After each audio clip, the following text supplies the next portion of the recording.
Star Network is east. Hold no punches. I'm real revolutionary right now. Support this man, Black Media. He makes sure that our stories are told.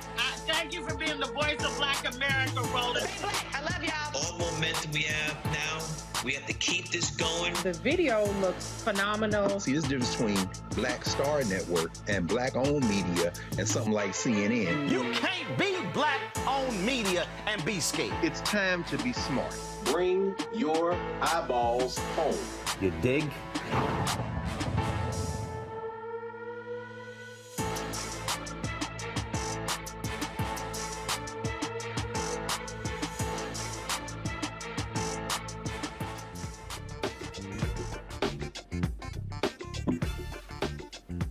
Hey, folks, today is Thursday, the 1st, 2022. Come on, the live network.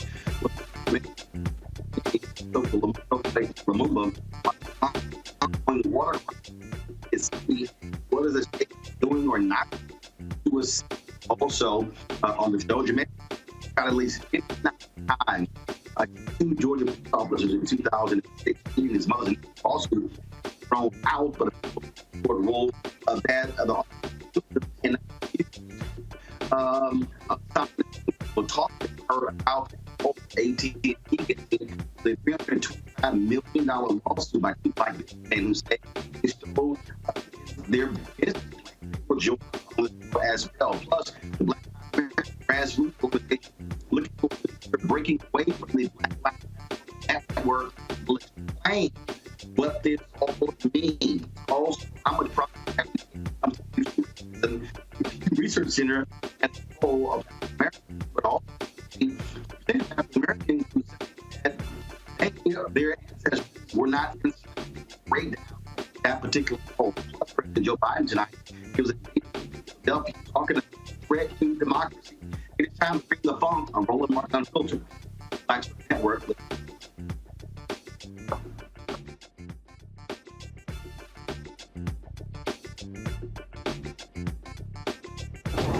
Whatever the miss, he's on it. Whatever it is, he's got the scoop, the fact, the find. And when it breaks, he's right on time and it's rolling. Best believe he's knowing. Putting it down from sports to news to politics. With entertainment just for kicks, he's rolling. Yeah, it's Uncle Roro, y'all. Yeah, it's Roland Martin, yeah. Rolling with Roland now. He's funk, he's fresh, he's real, the best, you know he's Roland Martin now.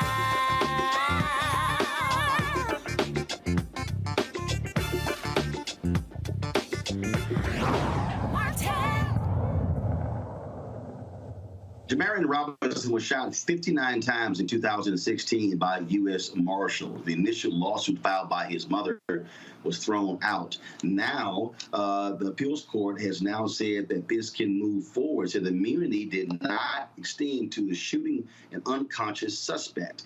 Monteria Robinson and her attorney, Mario Williams, join us now from Atlanta. Glad to have both of you on the show. Explain to us, Mario, exactly what actually happened here. So the first one was thrown out, but now the appeals court said that immunity does not apply to these officers?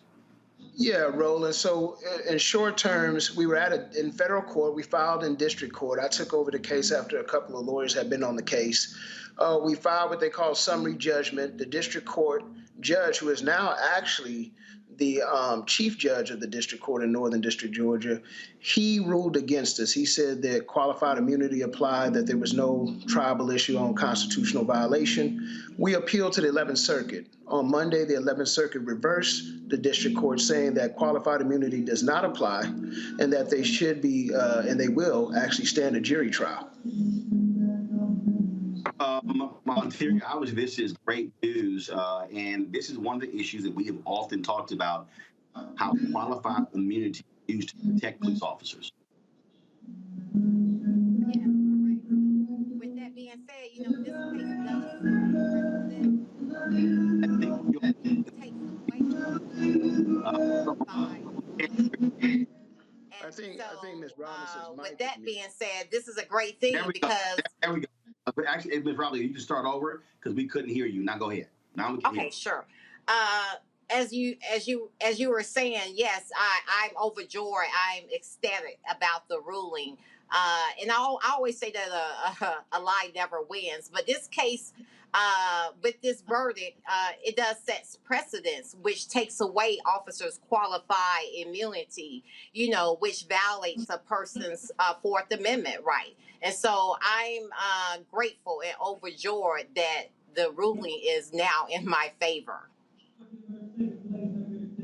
Mario, again, this story here was shocking, shot 59 times, and again, it just speaks to the fundamental issue that we have in this country, where law enforcement, they operate with impunity, and for the most part, they get away with it.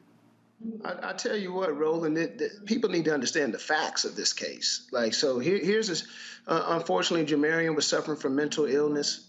The police were called out there to come get him and help him. They took an entire SWAT team out there. He was up at the top of a landing, about 13 stairs. They were downstairs. They shot at him over about 100 times. About 57 bullets penetrated his body. But here's the issue with the video. After he was lying on the ground at the top landing, they threw a flashbang up there. And so they claimed in an incident report and a supplemental use of force report that once the flashbang went off, he wasn't moving, nothing. And they had the audacity to say they went up and dragged his body downstairs and tried to save his life. The video that you have on the screen came out. We hear the flashbang, but then we hear rapid gunfire about 20 seconds into the flashbang. The U.S. government, GBI, Georgia Bureau of Investigations, reopened the situation and said, hey, look, man, are you sure you didn't fire gunfire after the flashbang went off? We know you said that he was lying there motionless. Are you sure? No, we didn't do it. Well, the district court said, well, I'm going to believe the officers, basically, just what you said. Even though we hear the gunfire, even though we see the officers outside the door being startled and looking back in the home, well, the 11th Circuit said, absolutely not. There is gunfire after the flashbang. A reasonable jury could believe you executed this young man. And so you're going to not have qualified immunity, and you're going to stand trial on this issue. And for that, we're very grateful. That is, again, what is often the case, Materia, a lot of parents, they pretty much settle for a settlement as opposed to moving this thing forward. Y'all have not given up in pursuit of justice. Is that directly toward me? No, we have not given up. And actually, to be honest, I've been beating the pavement aggressively for the past 6 years. And Mario can tell you that I don't take, no as an answer. If I don't, and I'm not sure too if you're also aware about the earlier part of this month, Roland, we did find out that one of the officers was still employed as a SWAT trainer here in Atlanta, Georgia. So I'm not. That's another thing that I had to tackle also too this month. And this month was my son's anniversary, August the 5th, 2016 was the date of his death. So. Yes, I'm not playing with them. Yes, I've been kicking and knocking down doors. And now we're here. Come next week, September the 6th, we'll be in federal court here in Atlanta at the Richard B. Russell building for a hearing where the officers have filed a motion to have their case heard in federal court. So that's where we are right now as of today. And Mario, do you expect the federal government to appeal this decision? Well, the process at this point is what they have to do actually, because it was a published opinion, and what that means is it set the law for Alabama, Georgia, and Florida. They would have to ask for the entire 11th Circuit to reconsider this decision, which is highly unlikely. They might do it. They have 45 days to do it because of the government. Normally, it's a shorter amount of time. But, Ro, I do want to touch on something for people to understand exactly what Ms. Robinson just said. These officers have been indicted. There's a hearing on their criminal charges next week. So you have a situation where officers were indicted in a criminal case on multiple charges, including a violation of oath of office. You can see the indictment. Yeah, there it is. And the district court still denied Ms. Robinson a jury trial, and it took us to go to the 11th Circuit to get a jury trial on these officers. And it is really sad that indicted officers in the United States of America, having murdered a young man just ruthlessly, would still be training SWAT officers on firearm use. I mean, think about that now. Ms. Robinson found out about it, went out there and boycotted, and suddenly the government officials in that county said, okay, well, we're going to pull him off that training. But this man was indicted after murdering somebody, and he's still on getting paid and training SWAT officers, including firearm use. And I would like to add to that, as Mr. Williams stated, these officers were indicted last year, October 26, 21, on 15 counts. It was Eric Hines, Christopher Hutchins, and Daniel Doe. And Daniel Doe is he died in 2020. But I would like for your listeners to know the 15 counts. So they were indicted on 15 counts, which was 2 counts of felony murder, burglary, aggravated assault, aggravated battery, 2 counts of false statements, 6 counts of violation of oath by public officer, and obstruction of law enforcement. And you got to think about it, we pay their taxes. Do me and my family want our tax money going to corrupt officers? No, we do not. Absolutely. Well, we certainly be watching this case.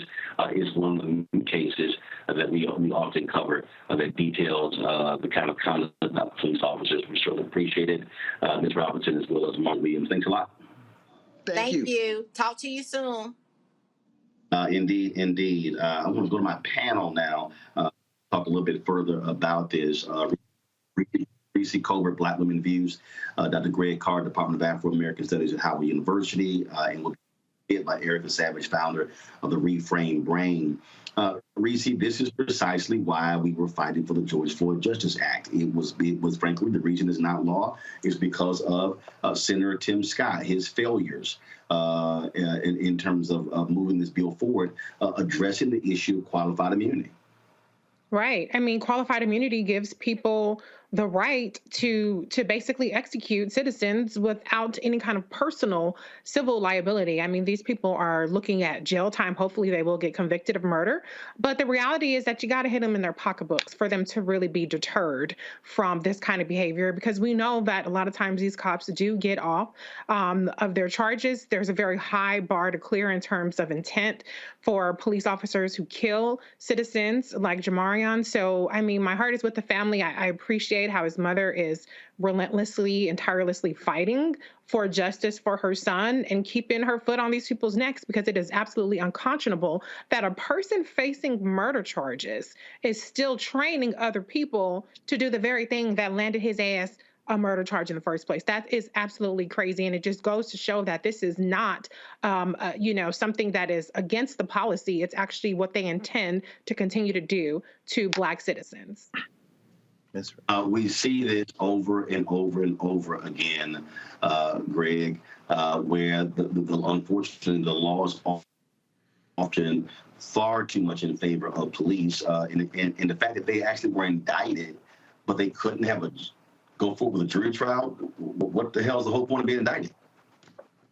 Well, I mean, as we know, the law works in their favor. And I agree with you, Reese, 100%. Kudos to Ms. Robinson. That is a profile. She's giving us a profile on what has to be done at the point of contact. This was an execution. These patrolers were doing what they are trained to do. Of course, they were training others, because that's what they're trained to do. It's qualified immunity technically, but what it is qualified impunity. It's qualified impunity. There is an attitude. Lynn Graham got slapped around today by a federal judge and said he must testify. He said in Georgia in the voting rights case, but he said, well, I'm a high-ranking government official. What the hell is that? That's impunity. In other words, you're acting with impunity. In Florida, one of Trump's appointees is saying that she may allow a special master to come in and look at these documents that were taken.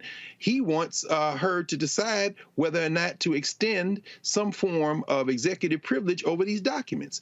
The Department of Justice is saying, wait, No, that is unprecedented for a judge to interfere. Well, guess what? He appointed her to the bench, and he's acting with impunity. These cops are acting the way that this culture trains white people to act when it comes to the law applying to them. The law doesn't apply to me when it comes to black people. The law doesn't apply to me at all if I can get to a certain rank. So these, again, finally, I agree with you, Reese. Mrs. Robinson, what she is showing us is how, as we continue to fight to make Senator Tim Mission Accomplished Scott irrelevant and take Joe Manchin and Kristen Sinema with you, while we're working on that end, she, having found out that they were still training officers, she didn't call anybody. She didn't go on approach. She went out there. Guess what? Enough of people do that, and this will end. So, yeah, all support for her, and I'm grateful to you for having that conversation with her and her lawyer, because that's what we need to see more of. And Reese, this is also why when we talk about voting, and again, people, I love these people who keep saying, "Oh man, y'all keep beating that dead horse. Y'all ain't nothing but a whole bunch of Democratic shields, and all you do is suck up the Democratic Party." Folks, who appoints federal judges? That's right. The party in power. Who confirms or declines federal judges? The party that controls the United States Senate. So y'all can sit here and y'all can call me and call Reese and call Greg and call Erica and call anybody Democratic shield all you want to. But and then I love people say, man, these damn appointments bye-bye about with black women, other than all that shit don't mean nothing. It has no impact on my life. Do you now understand the role of federal judges? Y'all, all this stuff is linked. And as long as we continue to give Republicans power over federal judges, these are the lifetime appointments. We better wake up and pay attention. Reese? Yeah, absolutely. I mean, you can call me whatever the hell you want to call me. I call myself a problem solver. And the bottom line is the problem that we have is we have near all white prosecutors. We have almost all white male prosecutors, the same when it comes to judges. And so if you want to transform the way that black people are treated in this country and any measure of justice we can get from the so-called justice system, you have to exercise your power. And a lot of people feel good when they abdicate their power. They feel like that gives them some sort of moral authority over those like us who advocate for the slog and the slow work it is. And it would be faster if we didn't have so many people trying to get people to not vote, of actually transforming the system. So, whatever, that's irrelevant. The bottom line is that we have an opportunity in this election, as we do with every election, to continue the work of making sure that Democrats can do more to change the way that this system works for us. We've seen a lot of changes in a lot of areas. If we get a filibuster proof, whether that means eliminating the filibuster or gaining more seats, we're not going to get 60 seats. But if we gain more seats to make Manchin and Sinema irrelevant, we can see the George Floyd Justice and Policing Act pass if we hold on to the House. And when we talk about the prosecutors in Fulton County, when you talk about sometimes like in the Ahmaud Arbery case where the Attorney General came in and they appointed a special prosecutor there, that's also coming from Republican leadership. So we have to leave no stone unturned. Republicans leave no stone unturned, from school boards to election boards to judges to everything running down the gamut. So we have to have that same energy. And if you're not with that, then go on the hell over there and shut the hell up and let the rest of us do the work that we need to do to continue to try to move this country forward. That's right. Indeed. Got to go to a break, folks. A lot of stuff we're covering. AT&T lawsuit filed by 3 black men. We'll talk to two black men. Talk to the mayor of Jackson, Mississippi. We also are going to talk about money segment, $2 billion on political campaigns this year. Oh, y'all know what they're offering black-owned media is a joke. We'll break that thing. You're Roland Martin Unfiltered from the Black Star.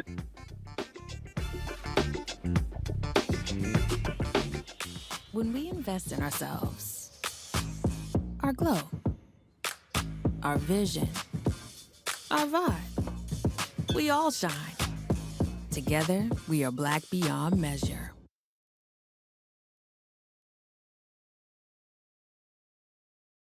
Can you believe the nerve of these Republicans? They only want to block progress for our community. They talk about cutting Medicare and Social Security. They played politics with veterans' health care. They voted against the George Floyd Justice and Policing Act and funding for our HBCUs, and against lowering prescription drug costs for our seniors. These Republicans keep trying hard to stand in the way, but President Biden, Vice President Harris, and Democrats won't let them. They are delivering for us. The Democratic National Committee is responsible for the content of this advertising. When we invest in ourselves, we all shine. Together, we are Black beyond measure. Hatred on the streets, a horrific scene, a white nationalist rally that descended into deadly violence. White people are losing their damn minds. An angry pro-Trump mob storms the U.S. Capitol. We're about to see the rise of what I call white minority resistance. We have seen white folks in this country who simply cannot tolerate black folks voting. I think what we're seeing is the inevitable result of violent denial. This is part of American history. Every time that people of color have made progress, whether real or symbolic, there has been what Carol Anderson at Emory University calls white rage as a backlash. This is the rise of the Proud Boys and the Boogaloo Boys. America, there's going to be more of this. Here's all the Proud Boys, guys. This country is getting increasingly racist in its behaviors and its attitudes because of the fear of white people. The fear that they're taking our jobs, they're taking our resources, they're taking our women. This is white fear.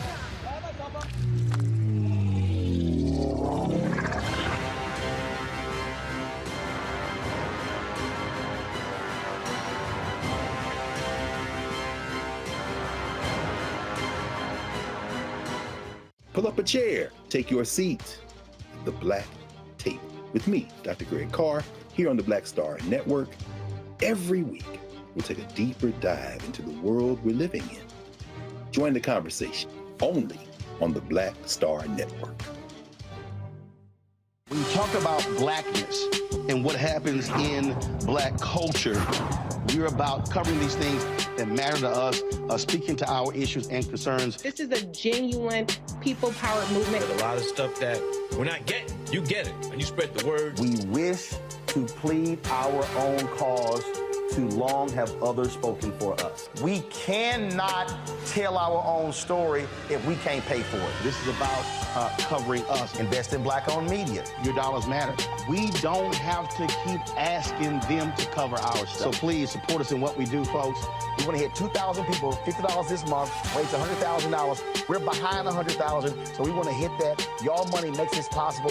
Checks and money orders go to P.O. Box 57196, Washington, D.C. 20037-0196. The Cash App is $RM Unfiltered. PayPal is R Martin Unfiltered. Venmo is RM Unfiltered. Zelle is Roland at RolandSMartin.com. How y'all doing? It's your favorite funny girl, Amanda Seals. Hi, I'm Anthony Brown from Anthony Brown and Group Therapy. What up, Lana Well, and you are watching Roland Martin Unfiltered.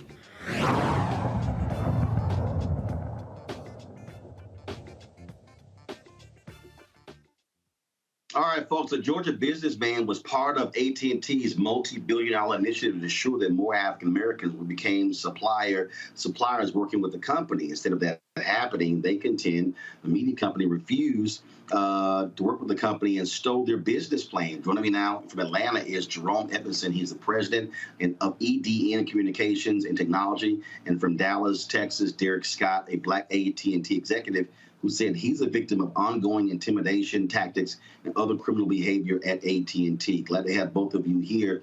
So first and foremost, in terms of what is the basic allegation you're making against AT&T? Well, Roland, first of all, thank you for having us on your show today. And, you know, when we look at technology in our country and bridging the digital divide, you know, from the 9/11 Commission, the U.S. Department of Commerce made a decision to put out an RFP to make sure that never again in this country first responders would ever have to go without communicating. And from that, the Department of Commerce birthed the FirstNet Authority. AT&T won that $9 billion lawsuit and 20-year, $47 billion initiative. EDN Communication, my company's communication and process as being the first Black FirstNet authorized dealer, was to ensure that this technology reached our community and bridged the digital divide in Black community and Black law enforcement. And not only did we set out to do that and win every month for an 8-month time period, and I want you to understand and the listeners to understand that this contract only lasted for 8 months before it was terminated for convenience. But for that 8-month time period, we were first and second every month in the company, putting this technology in Black law enforcement with organizations like the City of Dallas, Georgia Department of Juvenile Justice, Houston. Even when the NFL came to Atlanta, we put over 500 devices for security and inside of the NFL to ensure that this technology worked. And all of a sudden, one day I wake up and got with over $25 million in sales for it to an email that says, you know what? You're growing too big. Your contract is terminated for convenience. And the gentleman that's on the phone with us, Derek Scott, was my AT&T manager who said differently. And I'll let you tell you what happened to him once he began to refute that terrible decision that they made. Derek?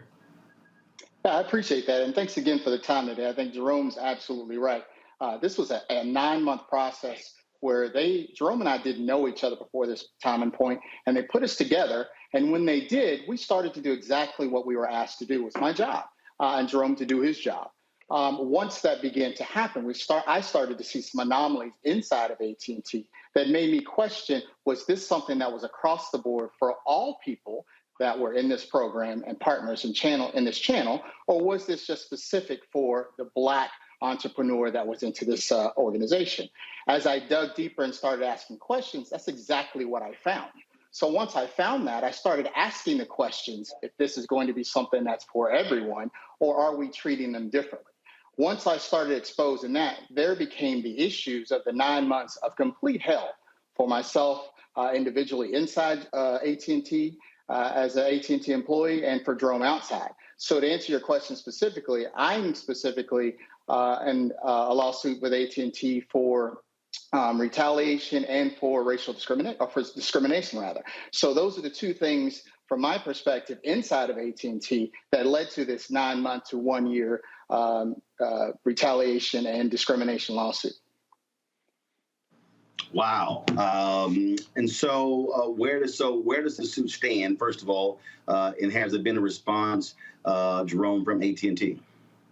Well, no, they haven't responded. We've had to sue them over and over again. You know, Roland, I was the nation's first Black Denny's franchise owner. You know, when the NAACP, with the same Department of Commerce, when NAACP settled a fair share agreement with Denny's and found them guilty of discrimination, this is probably larger and bigger than that particular point. And from that point, I became the nation's first Black Denny's franchise owner. And when it comes to supplier development, we begin to put together these different processes to ensure that Black people are part of contracts with companies like AT&T, AGO Resources, Home Depot, and companies that my company has helped grow and build. I've been with AT&T for 16 years, helping grow their minority and diverse force. And for them to do this to me, and then for Derek to mention it and retaliate against him, and at the same time, you know, our goal is to ensure that, number one, this happens to no one else, but also to help everyone understand that every month they're making millions of dollars for technology that we put in Black communities and Black law enforcement, and we're simply out of that. And even worse than that, Roland, to go back and with organizations like the National Organization of Black Law Enforcement and other relationships that I brought into the AT&T world, and to begin to take my name and my company and destroy my character and my name is even as painful, because we invest in our community. Just 30 days ago with Butler Street YMCA, I'm sure you're familiar with the historic Butler Street YMCA area, we just launched a Good Trouble John Lewis Memorial Park. And those are the kind of things that companies and Black businesses like myself invest back in our community. So when these things happen, you don't just destroy my company or take from me, you take from the communities, the people, and the things that we invest in. You know, just like companies and other small businesses that we support and bring in as sub-suppliers under us. So this is a big thing as it relates to AT&T, and what are they doing about it? Nothing. We've had to sue them for it. We're in court now. They fought to try to move this case to Dallas. We moved it back to Atlanta, and so we're here in court in Atlanta trying to get me paid. I mean, if one thing to get rid of my contract, Roland, but to not pay me and to just say you've got $25 million in sales force over that. You got an 85% success ratio. You took me to the Masters because I'm this great, employee of yours. You put me and my wife on a free trip, gave us free money as one of the top performers in your company. And when it got time for you to pay me the money that you owe me, you get rid of me for a word called convenience. We just can't let that happen to a company like that. The nation's number one telecom. This reminds me of. First of all, there are several things it reminds me of. And I think back to that was Willie Gary representing some brothers who came up with the idea for a sports complex in Florida. They successfully sued Disney, and they won that lawsuit. And when I think about, look, when I was just talking about going on a break, we got my company got a call today from a firm that's handling the advertising for several political campaigns, and what they put on the table is an abomination. And I'm not going to name the campaigns yet. I'm not going to put the amount out there yet. But let me just say, I damn near get paid that to give a speech. Wow. And the thing that's interesting to me is, and I keep saying this to people, if you want to talk about why we are in the condition that we are in, it's because Black companies are not allowed to be able to build capacity, be able to grow. We have the numbers. We can show how great we do. Joe Anthony, when he had to sue DDB Worldwide, said they got a $4 billion media contract from the U.S. Army. He said they helped get it, but then once they got the contract, kicked them to the curb. So then he sued them. And so we see this, and what we're seeing is that we're, in Derek, your case, you're executive there. We were frozen out of corporate America for quite some time. But even we're talking about building our businesses. This is what happens when we even launch businesses. Then they starve us and then force us to be able to take pennies on the dollar or refuse to pay us at all. You're exactly right, Roland. And not only that, can you imagine being the poster child? AT&T has me all over the country. We're going to spend $3 billion, listen to this word, with Black suppliers by 2020. And I'm in periodicals across the country and all of that. And within that same year, before they announced that they spent over $3 billion, they didn't announce that they took my money and terminated my contract for convenience. Look at what happened to Byron Allen. The same thing with AT&T when they bought CNN and Time Warner. They shut Byron out. They just simply took his programs off. What did Byron have to do? He was awarded $50 million and then sued Comcast for over $1 billion, and that one was settled. We have to speak about, because if we as business owners will begin to push, just like we did Denny's. Look at the success with Denny's. Denny's was $27 a share until Black people got on Roland Martin's show and said, we're not going to take it. And guess what happened? Those shares went down to 7 cents a share, and I became the nation's first Black Denny's franchise owner and helped other organizations get that. We've got to do the same thing with AT&T and this FirstNet authority, because FirstNet is owned by the U.S. Department of Commerce. This is a Biden administration, and there's a bill that Congresswoman Demings is authoring right now for the renewal of this contract. We need to just call Congresswoman Demings and our Congressional Black Caucus leaders and say, do not approve this next bill, approve FirstNet again until there is inclusion for Black suppliers inside of that. And we need to talk about the dark side of diversity, equity, inclusion. We can't leave the Black out of diversity, equity, inclusion, because that's another thing that we're faced with white women and all those different things. Nothing against that, Roland, but it's just what we face to face all the time. And then you give us these contracts, you take us from us, and we've got all these employees and everyone else that we're embarrassed and we're out here in the relationships because you can take it and no one says anything. Not on my watch.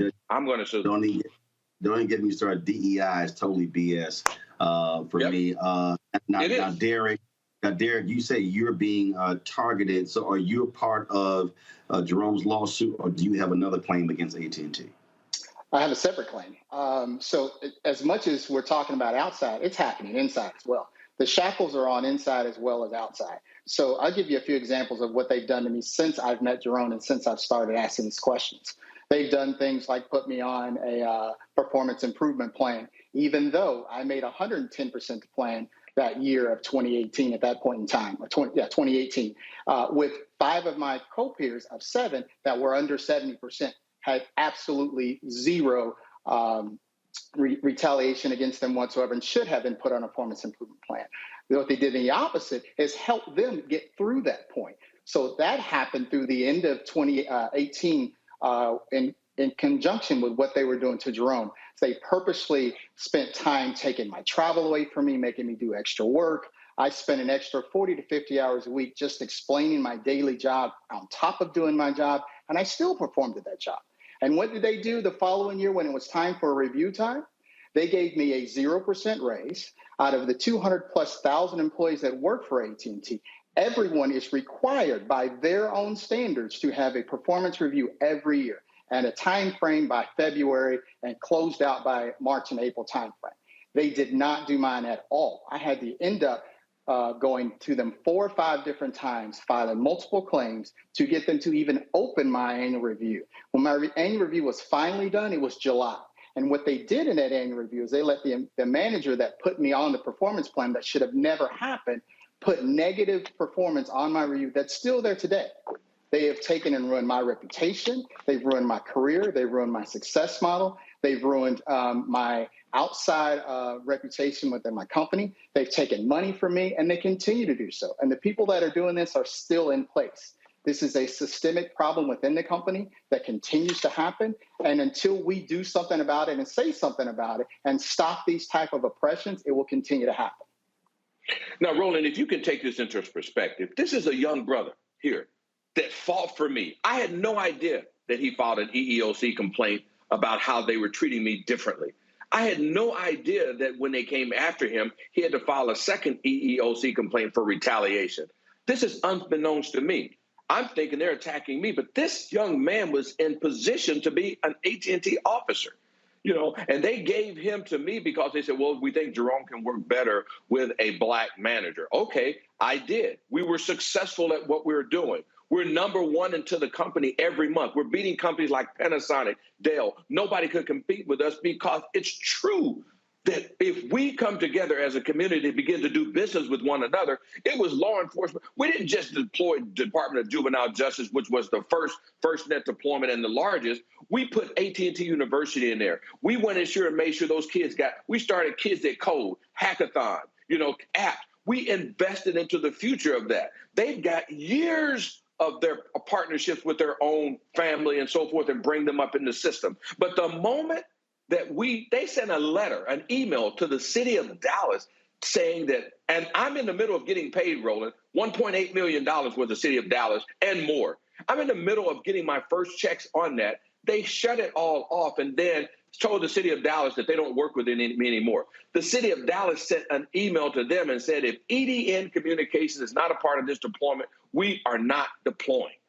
You know, we hired, you know, the chief of police in the city of Dallas at that time, Chief Renee Hall, had a youth organization. We brought those young mentees from her youth organization. Not only did we teach them technology and bring them into this cutting edge technology for law enforcement all over the country, all over America, we made sure that when they graduated, if they wanted to get in that, they could get jobs, they could get hired. You're not just terminating me. You're not just getting rid of my company, taking my money, but you're also taking the future of what I stand for and bridging the gap for the digital divide in Black communities. And I can't sleep on that, Roland. I mean, it hurts me that Derek, who is in the process of being an officer inside the company, just because he stood up for me, he is now being blackballed and retaliated and trying to force him out just because he made the right decision. And we don't even want to have a conversation with the people that they shut down. They couldn't even call me, Roland, because this was going on. All right, gentlemen, certainly keep us abreast of what happens with both of your cases. Thanks a lot. We absolutely Thank you. Thank you, Roland. I'm going to bring my panel back, Erica, Greg, and Reese. And Greg, I'll start with you on this one. It's amazing to me, and I post this all the time. I could talk about some bullshit. I could post some bullshit on Instagram, Twitter, and Facebook, and all of a sudden, folk will respond like crazy. And I posted something the other day. I forgot what it was, and I actually, I know what it was. Folk were talking about. They were talking about Nick Cannon and his children, and I said, well, Nick had his 10, Eddie Murphy got 10. And all these folks responded, and what was a trip was, it may have had 500, 600, 700 comments. And I said, you know what, that's real interesting. Because when I post about us not getting access to billions, is 7, 8, 10. And what I keep saying to Black folks, if we are not following the money, that's why we have this segment called Where's Our Money? This is why we are in the situation we're in right now. This is why we are hoping for white philanthropy to give to our HBCUs. This is why our Black civil rights organizations are not funded by us. They're funded by corporate America. This is why they can't be aggressive in going after corporate America in cases like this, because that's who's actually funding them. And so, if folk don't understand, if you talking about America and you ain't talking about the money, you ain't talking about America. Roland, I tell you, brother, I don't have a good answer. I mean, the capitalist system we live in is not defined by countries. It's defined by corporations. And these interlocking international corporations that continue to oppress people globally. Now, how that plays out locally is readily apparent. I mean, this lawsuit, you know, having read the complaint, it isn't surprising, it isn't stunning, but it is, I think, a reminder to those of us who can cut through all of this noise to pay attention. It is a reminder of how power works. You're absolutely right. I mean, to read the complaint and understand that Brother Edmondson avers that AT&T didn't even know what Noble was, didn't realize that Black law enforcement officials through cities like Dallas and Atlanta control over 50% of first responder budgets. And so when AT&T figured out that he had better in than they did, and in the complaint he avers that his sales force outsold all of AT&T's lily white sales force, they basically decided to cut his throat. I mean, you talk about a move that we should be up in arms about. It was remarkable to see how these white boys just decided, hell no. And so for Dallas to respond as it did, for him to get the venue, continue to be in Atlanta, you know, I can imagine Jerry Jones picking up the phone, talking to his golf buddies at AT&T and saying, we're going to get this N-word out the paint. I don't give a damn what you... And then meanwhile, here we are paying our monthly bills to AT&T, worried about how many kids my friend Nick Cannon has. And we can't get grabbed by the lapels and understand that until we can pull together the one power we do have, if we will actualize it, which is numbers of people, meaning we have to not only support Black news media, we have to listen to what's being said and then think for ourselves. I really don't see a future forward for the American Negro, Roland. I really don't, because we're going to be victims. Right. And Erica, this is when we talk. I was telling someone this earlier.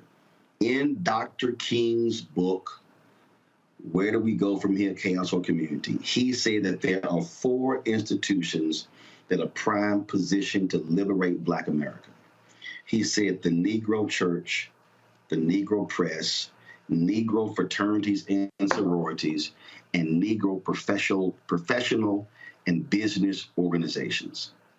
And what he said specifically, and the reason I focus on this, obviously, because it's media.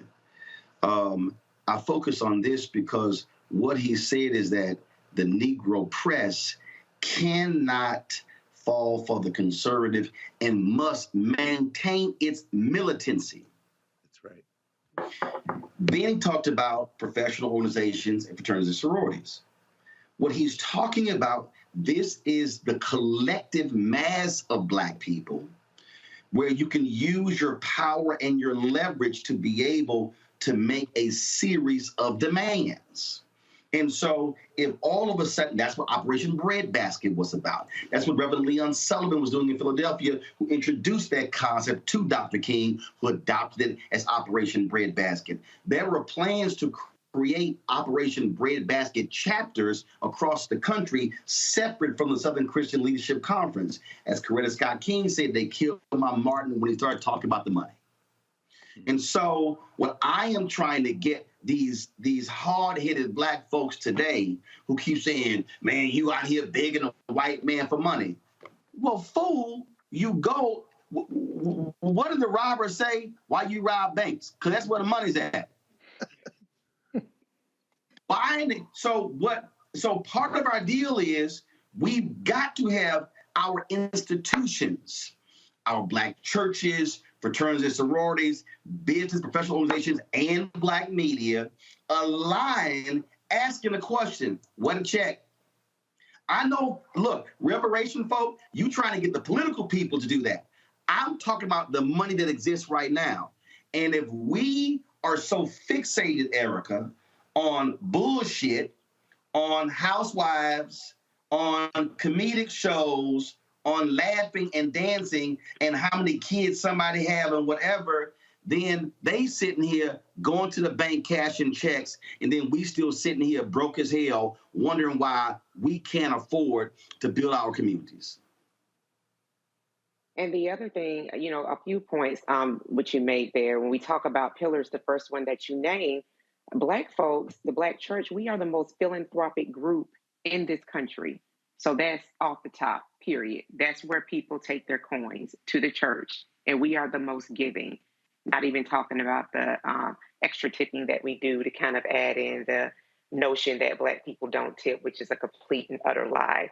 But then that makes me think about, too, when you talk about those 4 specific institutions, about the Chamber of Commerce. Now, they're supposed to represent all businesses within a community, but we know that that's another arm of Republican right-wing ideology and ways to get people riled up and to communicate to those folks that are in Congress. They do it all day, every day. They have an institution whereby members do pay a fee to be a part of the chamber at different levels, and then they communicate their list of demands to their legislators, both at the state level and at the congressional level. So listen, I think, it's a few things. We can do housewives and we can also be about our business at the same time, but we have to do something that I've heard Reese and Greg talk about earlier. We have to keep our foot on the gas. And I think that we can do that with a real focus, with an understanding that this is something that happens in elections with Republicans all the time. There's always foolishness that we see on their side. But one thing that we know that they have in common is that Republicans lean heavily authoritarian, but they all sing off of one sheet of music. So if we can get people to understand that the policies that are going to help progress us and move us forward and get us to a place where we are able to call our own shots are not with the party that literally wants to see us dead. And that lies heavily within the Republican Party, the chamber, and other entities that really are called to make sure that their list of demands are made known and that that legislation and policy does pass through. See, the reason some people get mad at me, Reese, when I bring up the housewives is not that it's because people watch. I know you do. I know you watch it. But here's the point that I keep making. It's the fact that we literally watch more than 50 hours of TV per week. Mm-hmm. And we are watching those shows on non-Black networks, but we get mad if a Black network put the same show on, saying that degrades our people, but we still watch the other networks. I'm trying to deal with the money. My next guest is the Jackson, Mississippi. Why are they in the condition they're in? It's also the money. When the white folks left with them, when we are deprived of contracts, then guess what? You can't get the money. when we're deprived of city contracts and county contracts and state contracts and federal contracts and corporate contracts and school board contracts, then you literally have no economic infrastructure. So you are left to beg white folks for donations. I dare say this, and this is the thing that I go back to Martin Depp's book on Operation Breadbasket. MLK, they couldn't pay their bills with SCLC. They go to Chicago, and he tells Reverend Jackson, let's go visit these black banks who we help. Reverend Jackson said, let's swing by this house first. He said, Jesse, I ain't got time for that. He said, Martin, trust me. They go by the house, a group of black businessmen are waiting. They hand out the king an envelope that handle the payroll for the SCLC for the next 3 months. Now the king started crying, and he said, this is the first time in our experience this has actually happened. I keep saying to our black civil rights groups, if y'all are fighting a good fight on behalf of black businesses, you're not going to need a $500,000 corporate donation because somebody black could give you $1 million. But that only happens when you free up the contracts. Right. I mean, you know, this story is so layered in terms of the theft of Black labor, in terms of the theft of Black intellectual property, in terms of the theft of Black connections. And we know that it's that much harder for Black businesses to even cultivate these kind of networks. And the fact that they're doing that this particular company, this small Black business, was doing it with taking advantage of networks that are often neglected, like the Black police forces or police unions that he was building these relationships with. You know, this is what happens when it comes to larger bullying monopolies like AT&T. And so first, I want to start off by saying I applaud him. I've said it on the show many times. Black people be more litigious, okay? Because even if it don't go to trial, you can maybe get a settlement out of the situation. But then I also want to talk about how lawyers. Right.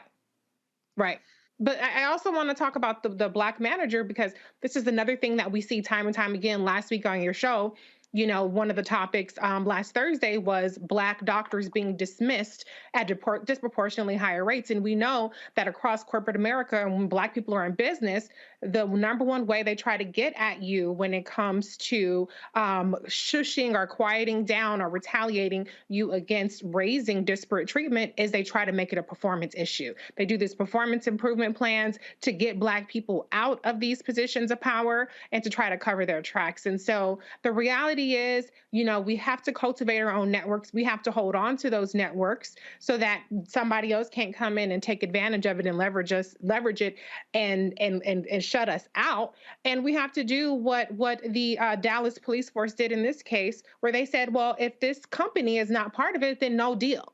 We have to stand up for our network, our people, so that people can't take advantage. So there's so many layers to this, but as everyone has said, you know, we got to stick together. We have to take advantage of our power. And then, like Erica said, yes, we can do both with the housewives and with the news, but we got to do more of the news. We got to do more of the political and civic engagement, less of the disinformation, less of the YouTube scholars who lead you astray and pump your head full of non-solutions, but things that might make you feel good because you're not actually out there solving any problems. I'm going to make this last point, and I said this. The political campaigns are going to spend $2 billion this year. $2 billion. I can guarantee you Black-owned media will not get 1% of that money. NARAL and Planned Parenthood, they've raised more than $100 million to run ads about reproductive rights.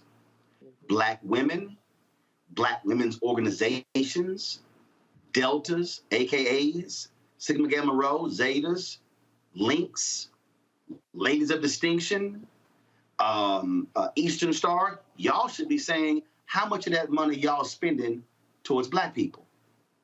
Oh, but y'all want sisters to come out to vote. But you ain't gonna spend the money with sisters. The same should be saying for all the different campaigns. Not just the Black folks running for United States Senate, but the question should be asked of Sherry Beasley's campaign, Mandela Barnes' campaign, Raphael Warnock's campaign, Val Deming's campaign, Fetterman's campaign in Pennsylvania, and the others. who's controlling the money? White ad agencies, white political consultants, and what are black people getting? Are we getting the influencer money, or are we getting the media money? Because I'm telling y'all right now, the media budget is bigger than the influencer budget. Yeah. What I'm trying to explain to folk is, I'm trying to walk y'all through what the apparatus is. What I am explaining to everyone here, and again, y'all just saw we ran an ad from the DNC. We just got that ad buy. We appreciate that. Is it a six-figure ad buy? No. Should it be? Yes. But we hope it's going to be. But this is precisely why we can't hire hundreds of people. This is why there's no... Everybody's watching me. I need y'all to understand something. If you break down how many actual news reporters Black-owned media has right now, I guarantee the number ain't 50. I want y'all to think about what I just said. I'm talking about Blavity, The Griot, Ebony, Essence, Black Enterprise, Urban One, NNPA, Black Star Network. If I threw in a couple of more, let's say, I guarantee you, who's actually doing news reporting? It ain't 50, because we can't afford it, because we get frozen out. So when y'all hear me talking about calling certain companies out, now you got to understand the money is what's behind it. And if you don't access the money, then you cannot grow. You cannot build. Always follow the money. Roland, I mean, to connect these two things very plainly, as you're talking, I'm thinking about the fact that these white companies see fit to give Charlemagne the God a minstrel adjacent news ish commentary show. So I'm not one of the Housewives fans for this reasons. Those things are curated to continue to keep our people away from political conversations like this. AT&T is trying to cut out a man who is subsidizing kids that code. And these kind of things. See, a great deal of this is political. These two things, one of the reasons why we have to fight to subsidize black media is that black media that is doing this kind of work is in direct opposition to these companies. And we have to pay attention to what's going on, not just in the United States, but in the world. While we're here right now, today, the African Caribbean Summit began in Barbados. The Prime Minister of Barbados gave a speech where they are connecting the continent of Africa to the Caribbean for trade, for investment, and it is based on a clear political understanding. The American Negro, meanwhile, does not even know that it's taking place. And you go. With the Black Star Network, we looking inward. These people are playing for keeps, y'all. And that's why Charlemagne God can have a news show and Roland Martin can't get a contract. They're curating what they want you to understand. And if we had the resources, we could send someone there to cover it. And that's the thing, y'all. That's why I went to Liberia. That's why I went to Ghana. Yes. Y'all, I'm telling you, y'all, it is by design. And we've got to understand the game. Real quick, I'm going to do a quick break. We come back. We're going to talk with the mayor of Jackson, Mississippi. He's dealing with the result of not having the city resources and not getting it from the state and the federal government. We'll come back with Mayor Lumumba right here on Roland Martin Unfiltered on the Black Star Network. Y'all support us in what we do. Join our Bring the Fun Fan Club. Your dollar, make it possible. Look, we're trying to get the corporate advertising. The bottom line is, it ain't easy. And the political funds, there's no reason in the world we shouldn't have at least $2 to $3 million in political advertising this year.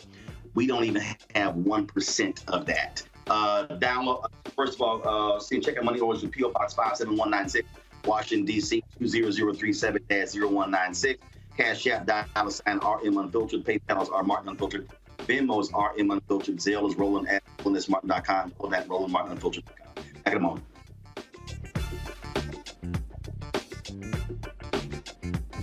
When we invest in ourselves, we're investing in what's next for all of us. Growing, creating, making moves that move us all forward.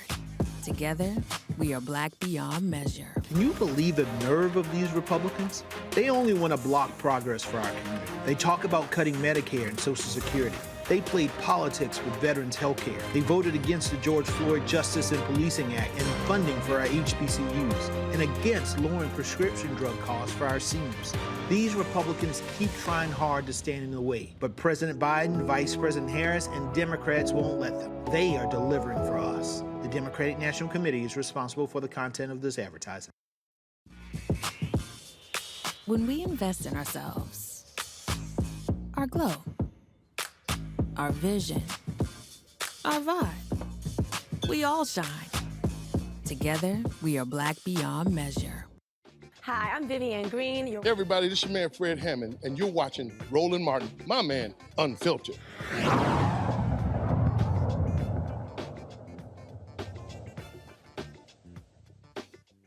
Why does Black-owned media matters? Because we have been covering the story of Jackson, Mississippi all week. We live streamed the mayor's news conference on yesterday. We reran that whole news conference during yesterday's show. We are not going to operate like mainstream media, give it about 30 seconds or 1 minute. That's why we're staying focused on it. Jackson, Mississippi is a majority Black city, 80+%. The mayor is Chokwe Lumumba. He joins us right now. He has been on the forefront, keeping his residents abreast of what's happening there. Mayor, always good to see you. Glad to have you here.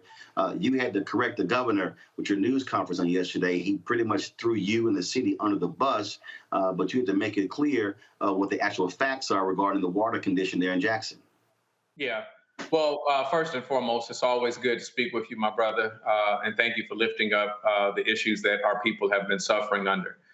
We've been lifting this up for more than 2 years. It has been a part of every legislative agenda that my administration has had.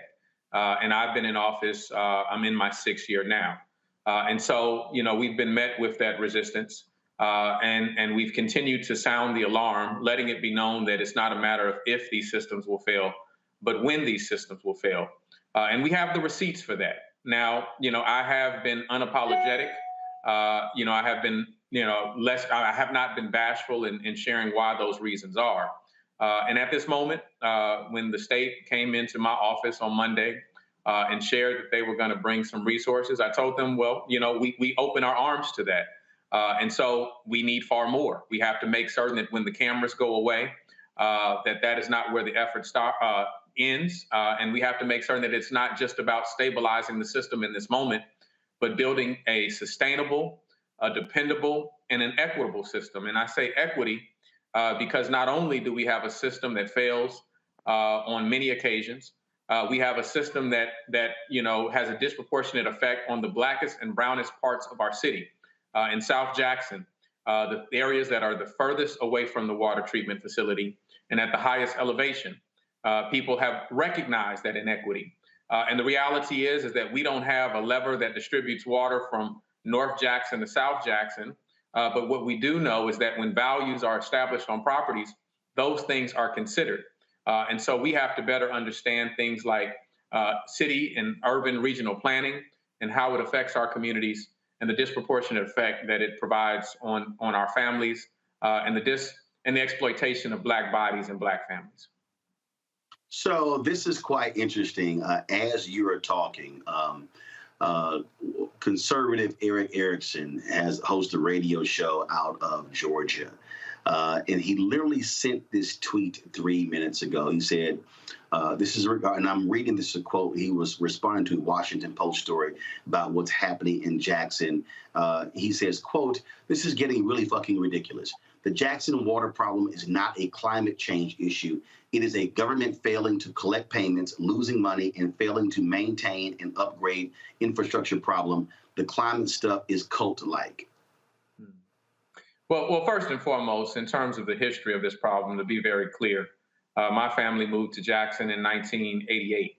In '89, as a little boy, I remember the crash of our system, the inability to use water for prolonged periods of time. And it's happened so many times in the course of my life. It is very difficult to reflect on exactly how frequent it has been. I've listened to package after package of residents in Jackson that say that it's just a part of our lives. And so let's be clear on that. And so that was before some challenges that the city did have. I am an introspective person. I think we have to be an introspective city. And one of the things my administration has attempted to correct is the exploitation of a international corporation that came into Jackson before I took office and installed meters that didn't work and stranded bills and further crippled the financial conditions. And so it's just not, this picture of incompetence that is attempted to be displayed. It is the exploitation of Black communities time and time again, which is part and parcel of what we're talking about. When we talk about, what has had and what has led to this system, there certainly is a role for climate change to play, has played a significant role in this. We're experiencing hotter summers, colder winters, and more annual precipitation. What that has led to is, issues of a flood that is bringing in water of a different chemistry that complicates the treatment process of our water treatment facility, such as what has happened today. It has led in the summer when we're dealing with Mississippi heat, clumping in the soda ash that we must distribute into our system and it unevenly falling into the system, and a need to weatherize it. 2 Februaries ago, when it made international news that Jackson was in this situation at that time, when we suffered a winter storm that debilitated our system. It froze raw water screens. We had an inability to get water in the plant. Therefore, we had an inability to get treated water out of the plant. These are things that we have the receipts on. These are the things that I've been screaming for years. I said that Jackson is actually the poster child for the infrastructure needs of our country, and it's far past time that we invest in it. Questions from our panel. I'll start with you, Reese, for the mayor. Hi, Mayor. Thank you so much for being with us. I've been hearing some rumblings about part of the reason that funding is kind of being withheld or kind of held in limbo from the state is because of trying to get leverage for taking control over the airport in Jackson. Do you believe that that has any kind of bearing on the lack of funding that has gone your way from the infrastructure package? Or do you think, what do you think should be done in terms of those negotiations? Yeah.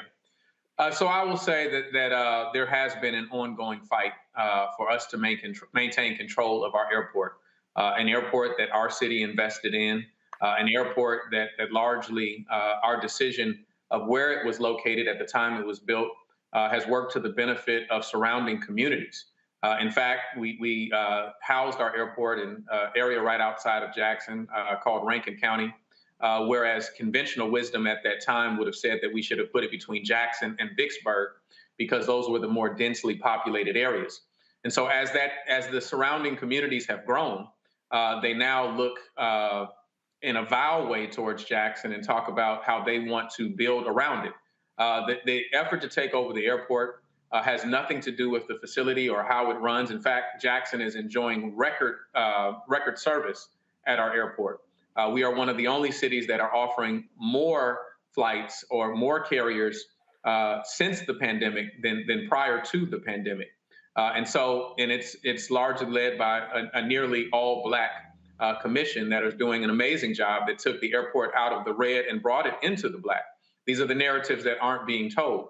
And so there has been an effort to take over the airport, not only for the contracts and things that we certainly know that an airport can provide, but because the purchase of land that the Jackson Airport sits on is pristine land that can be developed, some of which is incorporated as a city of Jackson, and we can benefit from tax revenue, some of which is either unincorporated or incorporated in surrounding cities, but are certainly areas where we can have long-term leases that work towards the benefit of our airport.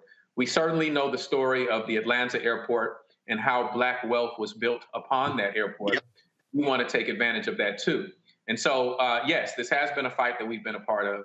Yes, I have had struggles with certain state leadership that have offered to buy our airport for $40 million. And my recommendation or my statement to that was, if I were to do that, I must be dumb and cheap. And so I'm neither. And so we're going to protect our institutional assets. But at the same time, my primary focus over the last couple of days has been centered around how we restore water. And I have been working in a coalition because the time demands that coalition. But there are longer standing questions about how we maintain control of our water system and all of the resources. I'll say this last, is that the principle by which I guide my life and the principle by which I govern is one of self-determination. And so we want to make certain that we control our resources for ourselves and for the benefit of our communities.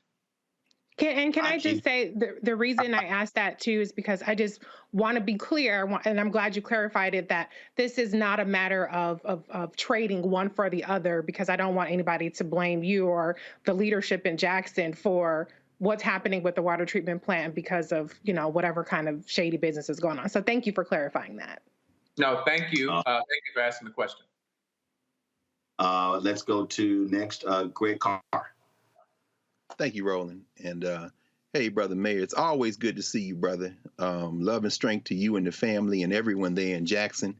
And of course, looking forward to this being remedied. Although one thing I can't say, though, is wishing Jackson State good luck in some September the 10th when we meet y'all in Memphis from Tennessee State, brother. We can't, we got to get that Southern Heritage Classic. But, you know, brother, one of the things that came up, there was a New York Times article today that talked about, you know, the $50 billion in the Biden administration has set aside for climate work. And I know that you've talked to the president. And one of the things I want to ask you based on that article was this. They're saying that applying for some of this money might require a special staff person coming out of the city of Jackson to apply. And there were a couple of federal programs that the Times notes. It isn't clear whether or not the city of Jackson applied. So the question I have is this. Are you being blocked by this governor, this legislature, when it comes to applying? The Mississippi Emergency Management Agency, the same people that are claiming they're trying to give you help now, have they been helpful in the city of Jackson trying to apply for some of the money that is available, even in the infrastructure legislation that passed? And again, brother, best of luck, and we're all supporting you in anything we can do. It's always good to know that you're on the case. Well, I appreciate it, brother, and the feeling is mutual. It's always good to see you and talk to you. Well, first and foremost, there are many layers to that question, and the answer is in like response.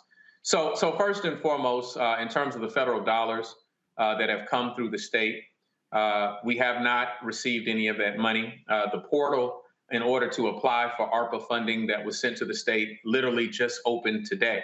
And so we've been pushing back on narratives saying that, well, Jackson hasn't applied. Well, our legislative requests have always been consistent that we're asking for that federal money.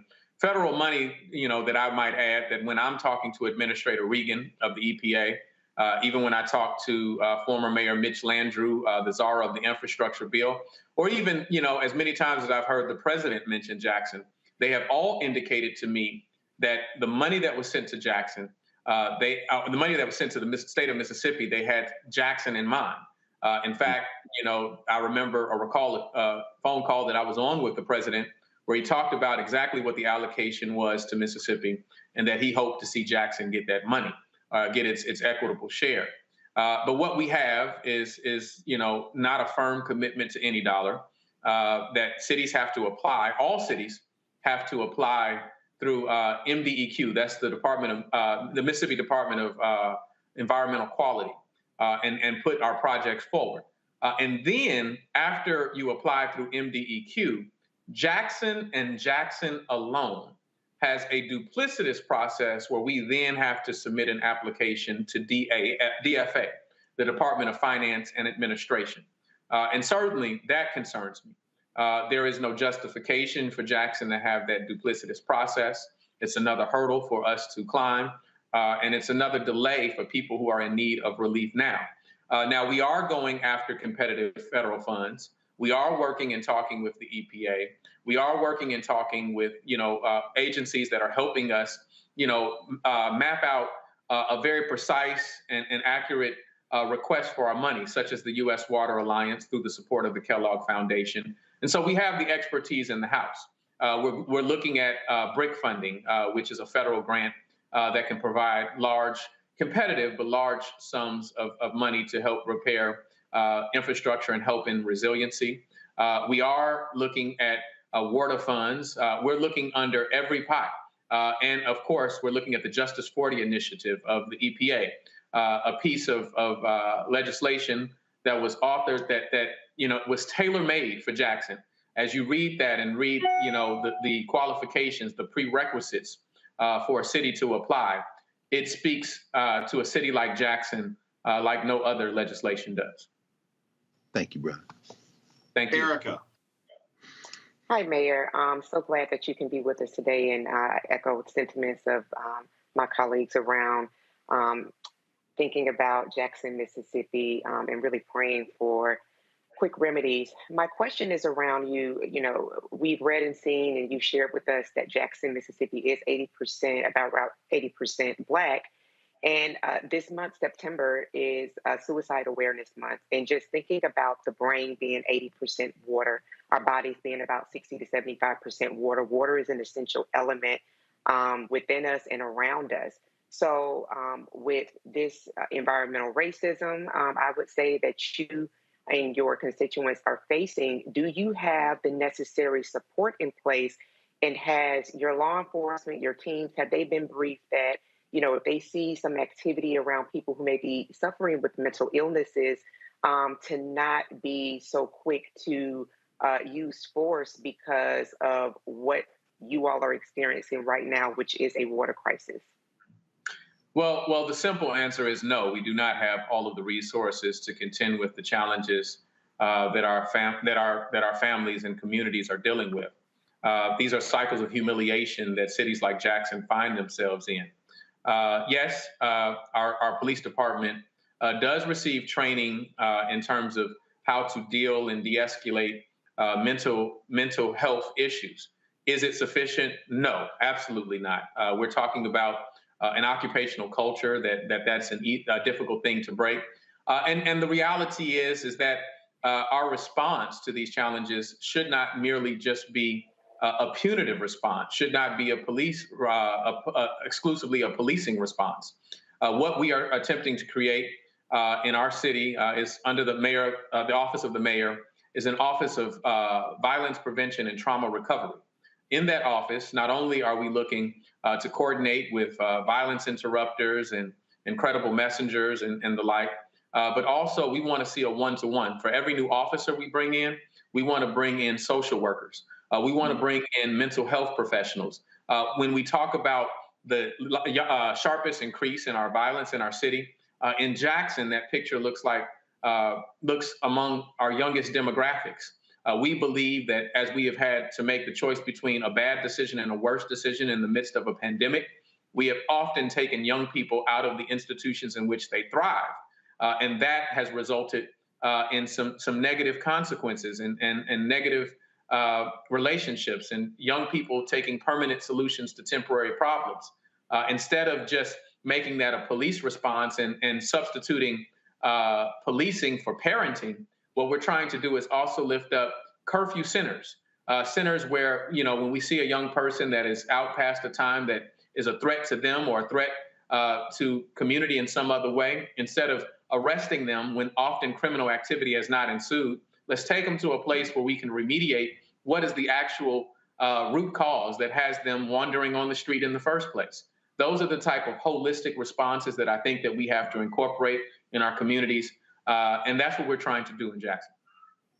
And I thank you for sharing that, Mayor, because I just wanted to tie the current crisis in with also mental health as well. So thank you for sharing that. Thank you. Mayor, we certainly appreciate it. I am here in Houston. Your fellow mayor, my alpha brother, Sylvester Turner, they're having a water drive tomorrow for the folks in Jackson. It's taking place from 7 to 12. And I'm sure there are other mayors across the country who are doing their part to help you and the folks in Jackson, Mississippi. Well, I appreciate it, brother. I like how you slipped in that alpha brother thing. I like to say shout out to the Kappas as well. That's one. I didn't miss that earlier comment about Jackson State. So we're no longer even going by Jackson State. You can just call us Jackson. Y'all know who we are when we're coming, right? Just keep in mind, Mayor, you talking to an alpha there as well. So as always, Kappa. Good seeing you, my brother. Good seeing you. Love you all. Thank you very much. All right, folks, got to go to a break. We appreciate the mayor joining us. And let me say this here, y'all. What you just witnessed is why Black-owned media. That wasn't a 2 or 3 minute conversation. We wanted to give the mayor the space to be able to talk about it. Yesterday's news conference was 28 minutes. We ran all of that. And so this is why Black-owned media matters. So this is why y'all got to download the Black Network app. This is why you got to tell your friends and family. Because I'm telling y'all right now, mainstream ain't covering none of this. You're not going to get an AT&T story. You're not going to see that Jamarion Robinson story. You're not going to see that kind of conversation with the mayor and even the rest that we got here on the show. And so that's why we do this 2 hours a day. We go a bit longer sometimes, late today, having some serious technical issues, which is also part of the deal when it comes to resources, being able to upgrade our infrastructure. And so, folks, download the Black Star Network app, Apple phone, Android phone, Apple TV, Android TV, Roku, Amazon Fire TV, Xbox One, Samsung Smart TV. Support us as well, folks, with your resources. We're working right now feverishly by January to launch a 24-hour streaming channel. We want to be able to expand our news coverage, but we can't do it without the resources. That's P.O. Box 57196. Washington, D.C. 20037-0196. Cash App, $RM Unfiltered. PayPal, R Martin Unfiltered. Venmo is RM Unfiltered. Zelle is Roland at Martin.com. Folks on YouTube and Facebook, hit the damn like button, y'all. Seriously. More than 3,000 y'all watching total. And we haven't even hit 1,000 likes. So hit the doggone. Look, hitting the like button is free. It don't cost you nothing. All it takes for you is just a click, like button, that's it. So when I come back, we should easily be at 1,000. In fact, we should be at 1.5. We should be at 1,500 likes on YouTube. Y'all, let's get it going. Be right back. When we invest in ourselves, we all shine. Together, we are Black beyond measure. Can you believe the nerve of these Republicans? They only want to block progress for our community. They talk about cutting Medicare and Social Security. They played politics with veterans' health care. They voted against the George Floyd Justice and Policing Act and funding for our HBCUs, and against lowering prescription drug costs for our seniors. These Republicans keep trying hard to stand in the way, but President Biden, Vice President Harris, and Democrats won't let them. They are delivering for us. The Democratic National Committee is responsible for the content of this advertising. When we invest in ourselves, we're investing in what's next for all of us. Growing, creating, making moves that move us all forward. Together, we are Black beyond measure. Yo, it's your man Dion Cole from Blackish, and you're watching Roland Martin, Unfiltered.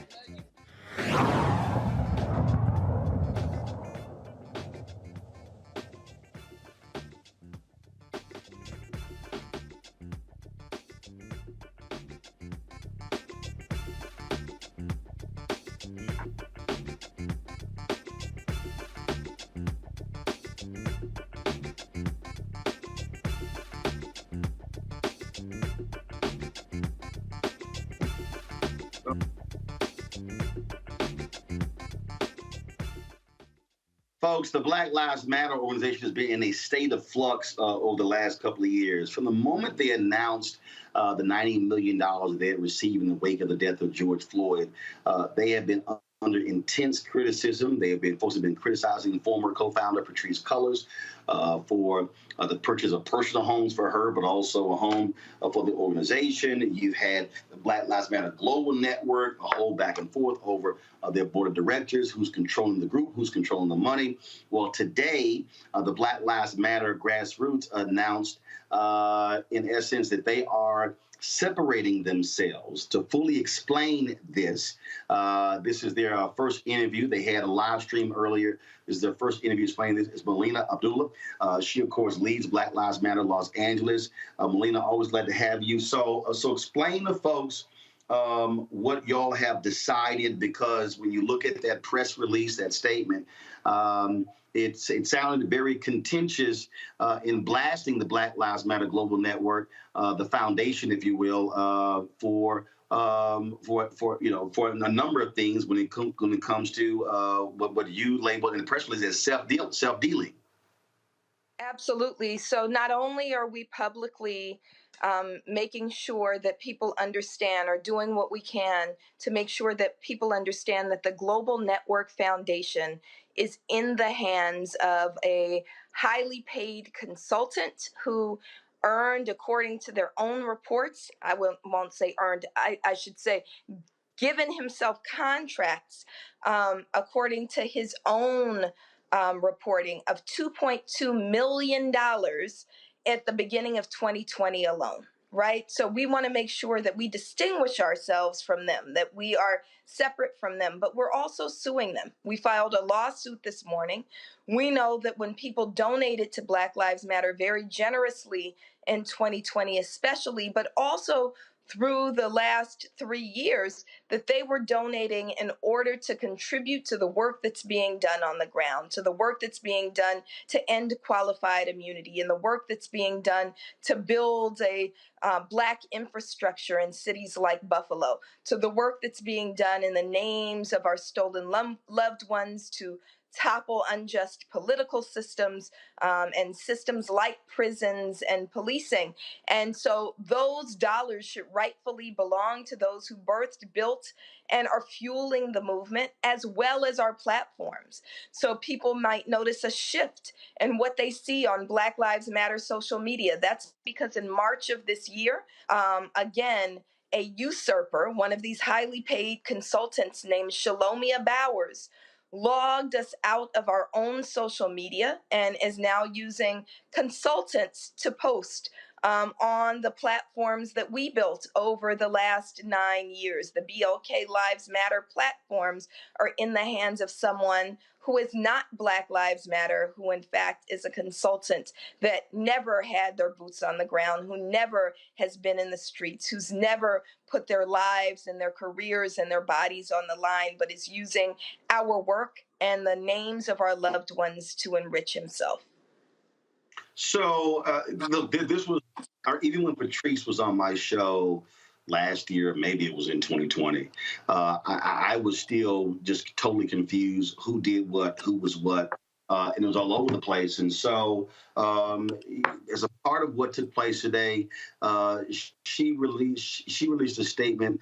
This is part of it. She says, "When I stepped down from the BLM Global Network Foundation in May 2021, I left a transition plan meant to ensure that grassroots retain the social media accounts as the forward-facing body of BLM, being handed the financial assets to advance the movement and continue to be the body that represents Black Lives Matter." I mean, isn't part of this situation where we're in right now is because it was convoluted in the first place in terms of who was doing what, who was over what.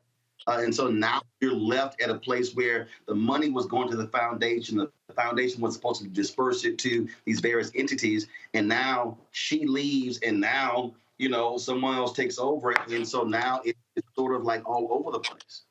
But you didn't have a continuity of leadership, because even when she left, you didn't actually have a team that was left in place. Like it was hell for me just to even find out who the hell to talk to. That's right. That's right. And so there were two people who were very trusted that were named to be the senior executives of the Global Network Foundation. That's Makani Temba and Monifa Bandele. Unfortunately, the same political consultant refused to open up the books to them. So they said, "I don't want that mess." And they were actually never onboarded to lead the Global Network Foundation through this transition. Listen, when Black Lives Matter was born in 2013, when it came out of our collective rage when George Zimmerman was acquitted in the murder of Trayvon Martin, we were all just stepping into our sacred duty. We were building what we said was a movement, not a moment, right? And it took some time to develop structure. I was fully committed, and many of us were fully committed to continuing as a movement, not a moment. But this Global Network Foundation was kind of formed to receive these resources. And it was important that the boots on the ground also had a name and an umbrella. And so before the 2020 uprisings, we decided to assemble ourselves as a collective of chapters under the banner of BLM Grassroots, because there had been another consultant who we thought was misrepresenting Black Lives Matter, and we wanted to draw that distinction. When Patrice took the helm back after the 2020 uprisings commenced, there was kind of some better coordination and clearer vision.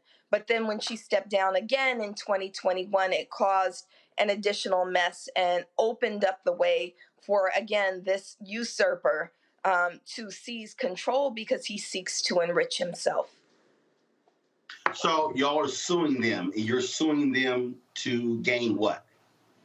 We're suing them for the dollars. We're suing them for the social media platforms, which were actually built and maintained long before there was a Black Lives Matter Global Network Foundation, right? BLK Lives Matter on Twitter and Instagram started very early in our work. 2013, 2014, we start gaining followers. So we built up these platforms. I was the main one who posted to our BLK Lives Matter Instagram, which has 4 million followers, right, who are looking for the work that we do on the ground. So we're suing for the return of those platforms, and we're suing for the return of our name. So they need to stop representing themselves as Black Lives Matter. They're really damaging our reputation. They're saying things that are harmful and hurtful and contribute more to the trauma of families. And this is not who Black Lives Matter is. So we're suing for, again, the dollars, the social media platforms, and our good name. Questions from my panel. Let's see. I'll start with Erica. All right, thank you so much for connecting with us this evening. And I saw that there was a piece that Black Lives Matter, the Global Foundation, had, I guess, done an Insight Philanthropy on yesterday. So just really interested in seeing, they're posting seems like every, 2 or 3 hours via Sprout Social. So my question for you would be, you say you're suing to get that capital that you yourself have sweat equity into. Those consultants that are posting, out of curiosity, are those white folks? Are you all familiar with them? And how much are they being paid to do what they're doing currently? So I've never been on the inside, and thank you for that question. I've never been on the inside of the Global Network Foundation. I don't really know with certainty how much folks are being paid and who the folks are. I can say that the board is populated by 3 people, and the person who for some time maintained individual control, sole control over the board, is someone named Shalomia Bowers. He is not white.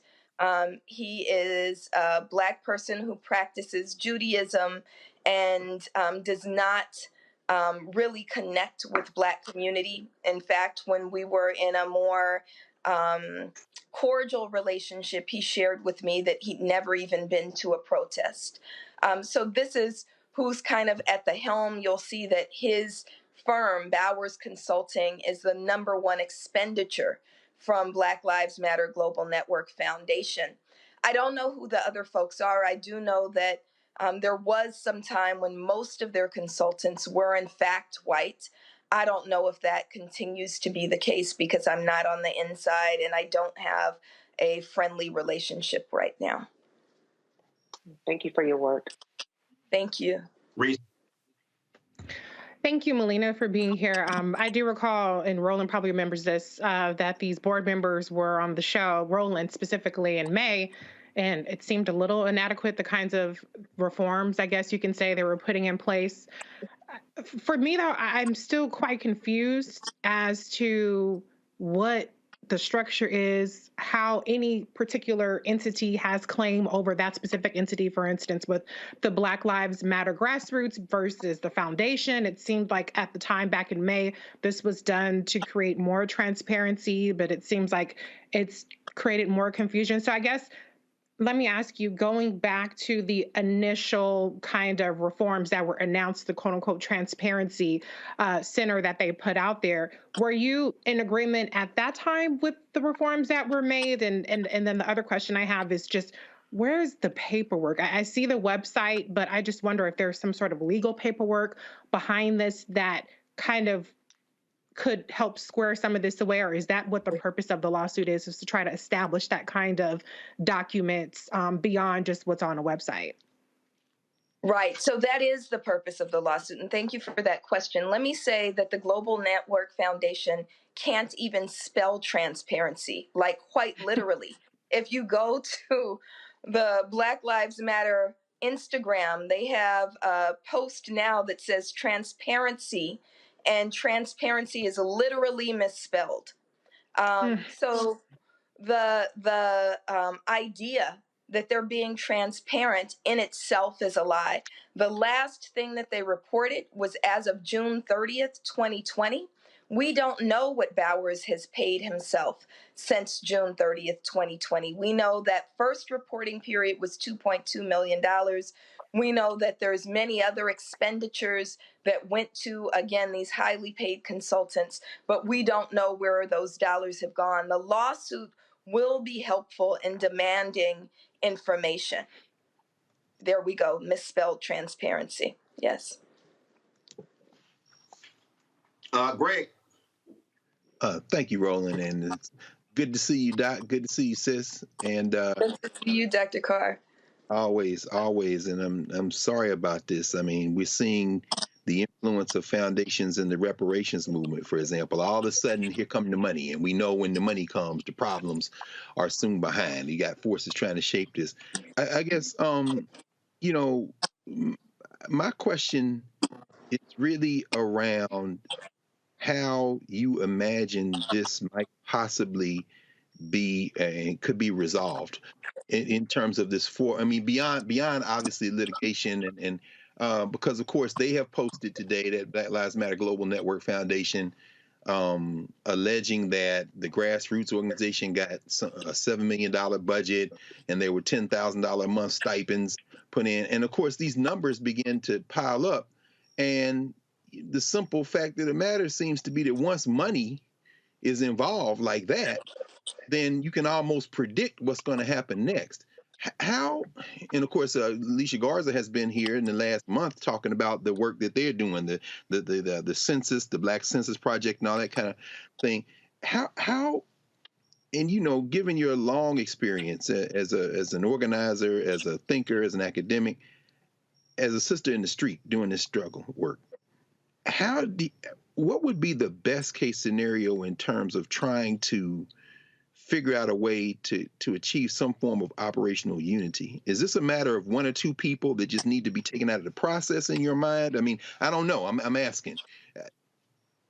So when we talk about operational unity, Dr. Carr, and you know this better than anybody, right? You have to start with people who are aligned basically in terms of vision. The people who are in charge of the Global Network Foundation right now have no interest in advancing Black liberation. What they have an interest in is lining their pockets. And so we absolutely have to move them out of the picture.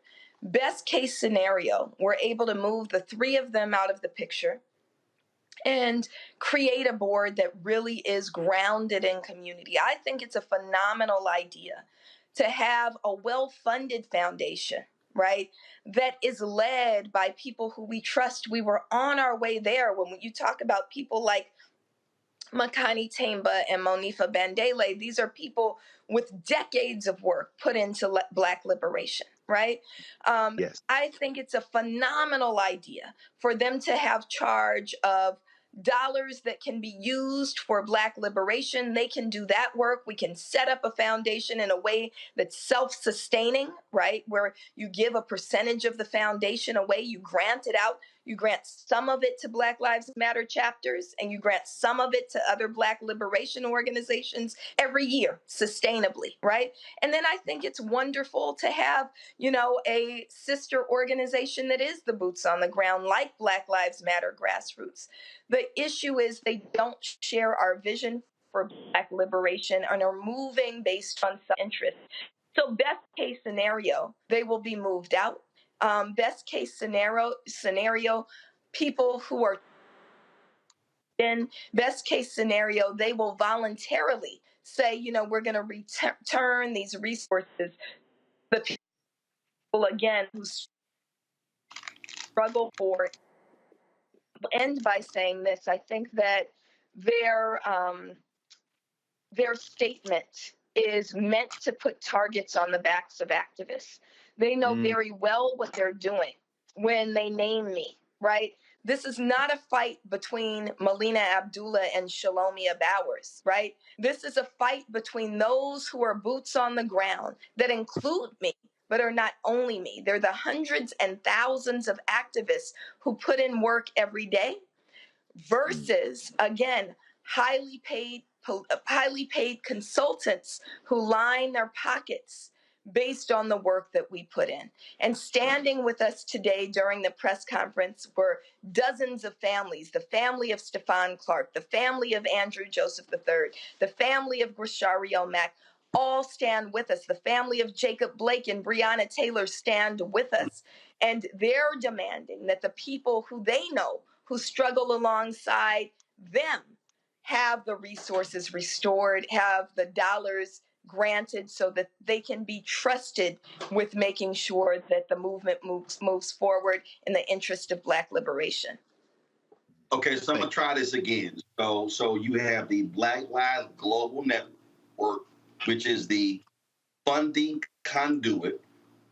If people want to give, they weren't giving to Black Lives Matter grassroots. They were going to the Global Network Foundation, correct? Right. That's right. The Global Foundation is basically a fiscal agent. And so their responsibility was to dole out money to grassroots or to other organizations, correct? That's right. So the chapters, there are officially 26 Black Lives Matter chapters aligned with Black Lives Matter grassroots, correct? That's right. For the folks who don't know, because the name took off, they could not actually trademark the name. That's why there are Black Lives Matter organizations all around America that are actually not affiliated with the official Black Lives Matter entity, Global Network or Grassroots, correct? That's right. Okay, so here's where I'm still now confused, because if the people who are on the Black Lives, if y'all are successful in getting them moved out, well, who the hell then picks a new board? You got to have an operating entity that's over a foundation. So who then picks a new board? So here's two options, Roland. Either there could be a board of people that are trusted, and we could help identify those people, or, which is the one that was the original demand and the original plan, actually, before Patrisse Cullors stepped down, the Global Network Foundation could shut down and just grant out all its money to the Black Lives Matter grassroots fund. Right. Got it. Okay. Can I ask a question? So I'll actually hold tight 1 second. So, okay. So the Black Lives Matter Global Network Foundation Board of Directors, they issued a response to you. They said we faced yet again another round of struggle for control of one organization. This time, people who say they love Black people and center abolitionist values, but whose action are furthest from movement principles of courageous conversations, reconciliation, and finding pathways for peace and understanding. And then it says, as the newly assembled Black Lives Matter Global Network Foundation Board of Directors, we were onboarded to bring the organization into compliance, and along the way we have done our due diligence to honor the vision the founders left behind. They said, we, the board, have zero interest in taking significant time away from our work towards building a solid, trusted foundation. We're focused on the future. And then they said the foundation board requested on over 10 occasions private mediation or meetings with Melina Abdullah and BLM grassroots, including and regarding social media policies. We did so in order to stay true to the principles of abolition. But Melina and BLM-GR ignored or refused our offers. Is that true? No, that's a blatant lie. And in fact, we have a letter requesting that of them. So this is a classic case of gaslighting. We have receipts that can demonstrate that as early as March, we said return the social medias and we can mediate everything else. That was written by our attorney of record at the time, George Fothery, and it went unresponded to. And there are many, many subsequent requests to do that. They say that you they say that you take issue with, quote, not being given control of all financial assets and the social media accounts. They also say since Patrice's departure, quote, Melina Abdullah and BLM grassroots have sent threatening letters and attacked the livelihood of BLM GNF's board members directly. Not only have they demanded the resignation of current BLM GNF leadership in efforts to seize the financial resources of BLM GNF via intimidation tactics, but they have quite literally forced the firing of a BLM GNF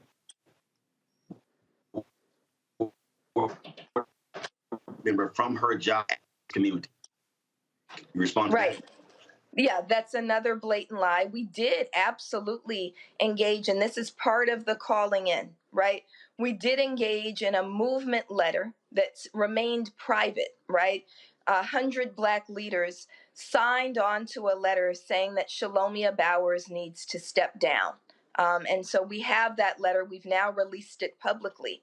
But it's signed by 100 movement leaders, including Makani Temba, including Monifa Bandela, including people like Ashley Woodard Henderson and Rukia Lumumba and Pete White and movement elders like Hank Jones. And so we did that privately. It became public today, but until then was not public. So what they're saying is a blatant lie. Just two more.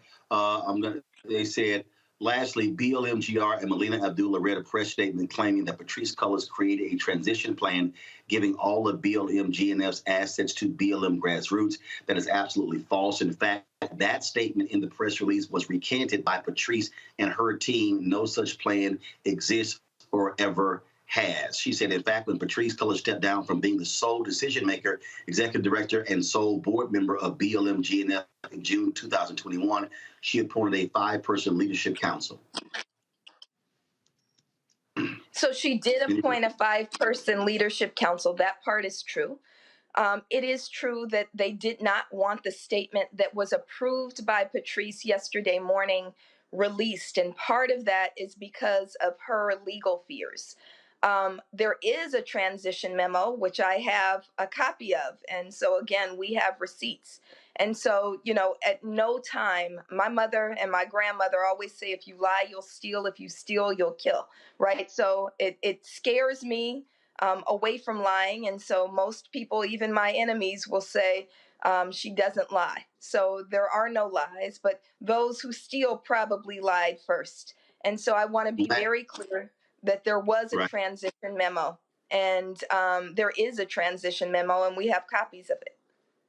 Last one here. They say, Bill, that your grassroots has received $7 million this year, and that also they said soundness in the decision not to transfer further assets of BLM GNF was reinforced when BLM GNF learned that BLM GR, which is your entity, grassroots, leaders were giving themselves $10,000 monthly stipend while claiming they were volunteer leaders instead of allotting those resources to either further developing their grassroots infrastructure or redirecting those funds to local organizers.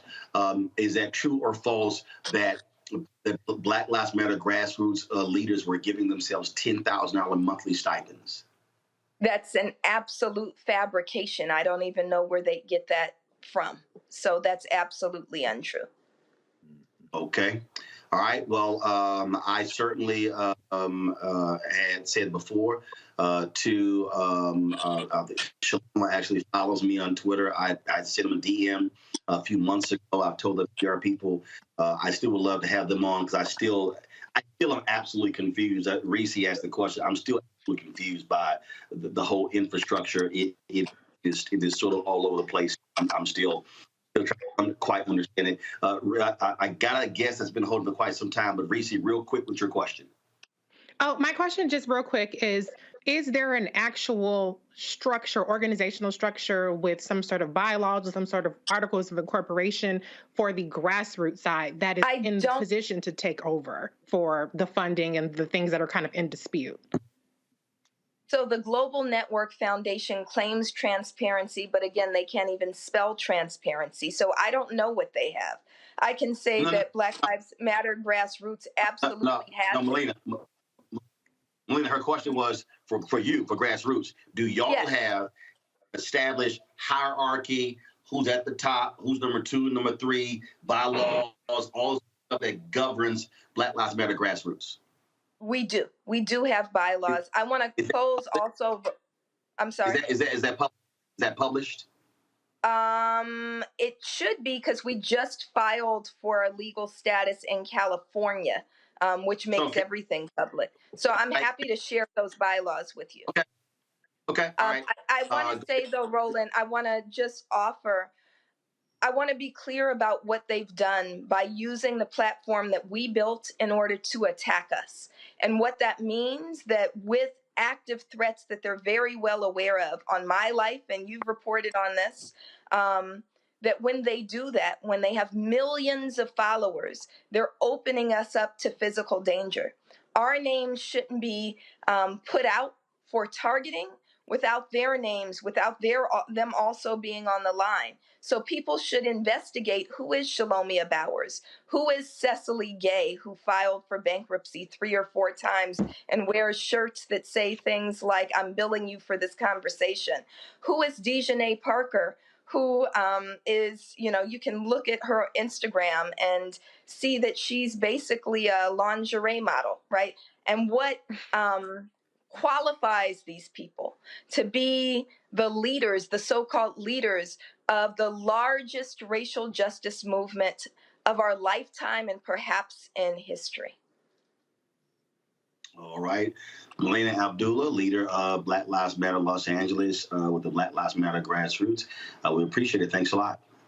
Thank you. Wow. It is certainly unfortunate that that all of this is going down. And, this is one of the things I said early on when it was going on. I said, and I will never forget. There were a lot of people that were talking about, equal decision making and no hierarchy. And I kept saying, y'all, you cannot show me a successful entity that does not have a flow chart, a hierarchy where someone is making decisions. You got to have those things. In many ways, they were trying to build an entity on the fly. They were always sort of like running behind, trying to catch up and grab the tail because this thing took off. And there were numerous times where I told other activists privately, hey, focus on your infrastructure, because you can rip the NAACP and the Urban League and all these other Black groups. You can say they're not doing anything, but there's a reason they still exist. It's because they had infrastructure. They had rules. They had a hierarchy. They had processes and procedures. Doesn't mean they didn't go through problems. Doesn't mean you haven't had lawsuits and things along those lines. But this is why you have to have infrastructure. And Greg, take us to the break. What does Stokely Carmichael say? You had never seen a Black person achieve anything as an individual. It was always through group dynamics. Always through organization. And we have to understand, we do have real enemies in the world. When we look at the Student Nonviolent Coordinating Committee, a great deal of those funds were generated after the organization was founded and put together. Ella Baker was very clear they should have that infrastructure, and they did that. But we know that those funds dried up once they came out against Vietnam. And we know that foundation money always gets us in trouble. And unfortunately, in this letter from 100 activists, and many of those names are folks that I know and know pretty well, including Chokwe Lumumba's sister, Antar's sister, Rukia, who you heard her mention. That gives a great deal of credibility to what Dr. Abdullah has said. And I'll end with this. When you have long distance runners in a struggle who have been doing it without compensation, they've been doing it, putting their lives on line. When people all of a sudden flood a movement with money, always question their motives. This is what I'm thinking about when I mentioned the reparations movement at this point, where people are starting to be spokespeople and out here talking about reparations. But there are a lot of people still in prison. There are political prisoners. There are a lot of folks who have suffered as a result of being in the movement. When things start getting subsidized, you better, A, have your paperwork straight, as you say, and B, always operate as if this money will go away. Because movements aren't funded and subsidized. And again, I mean, thank you again, Roland. Black media, not just black media. What'd you say, Roland? You can't be black media and be scared? There's a particular type of black media. This is not a conversation for MSNBC or CNN, and this is why all kind of support has to come to the Black Star Network, because nobody is going to subsidize our liberation. And there's no other black, and I can't say it this, and this is not personal, but the reality is there's no other black-owned media company that actually has a daily show doing what we're doing. Folks, got to go to a quick break. Going to come back. Pew dropped his new study, asking about reparations, asking black people about them, and they know they believe their ancestors were enslaved. Some interesting answers. I got lots of questions. We'll have those next. Roland Martin on the Black Star Network.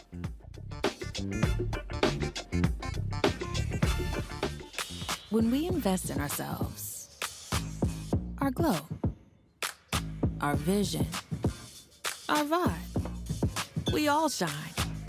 Together, we are black beyond measure. Can you believe the nerve of these Republicans? They only want to block progress for our community. They talk about cutting Medicare and Social Security. They played politics with veterans' health care. They voted against the George Floyd Justice and Policing Act and funding for our HBCUs, and against lowering prescription drug costs for our seniors.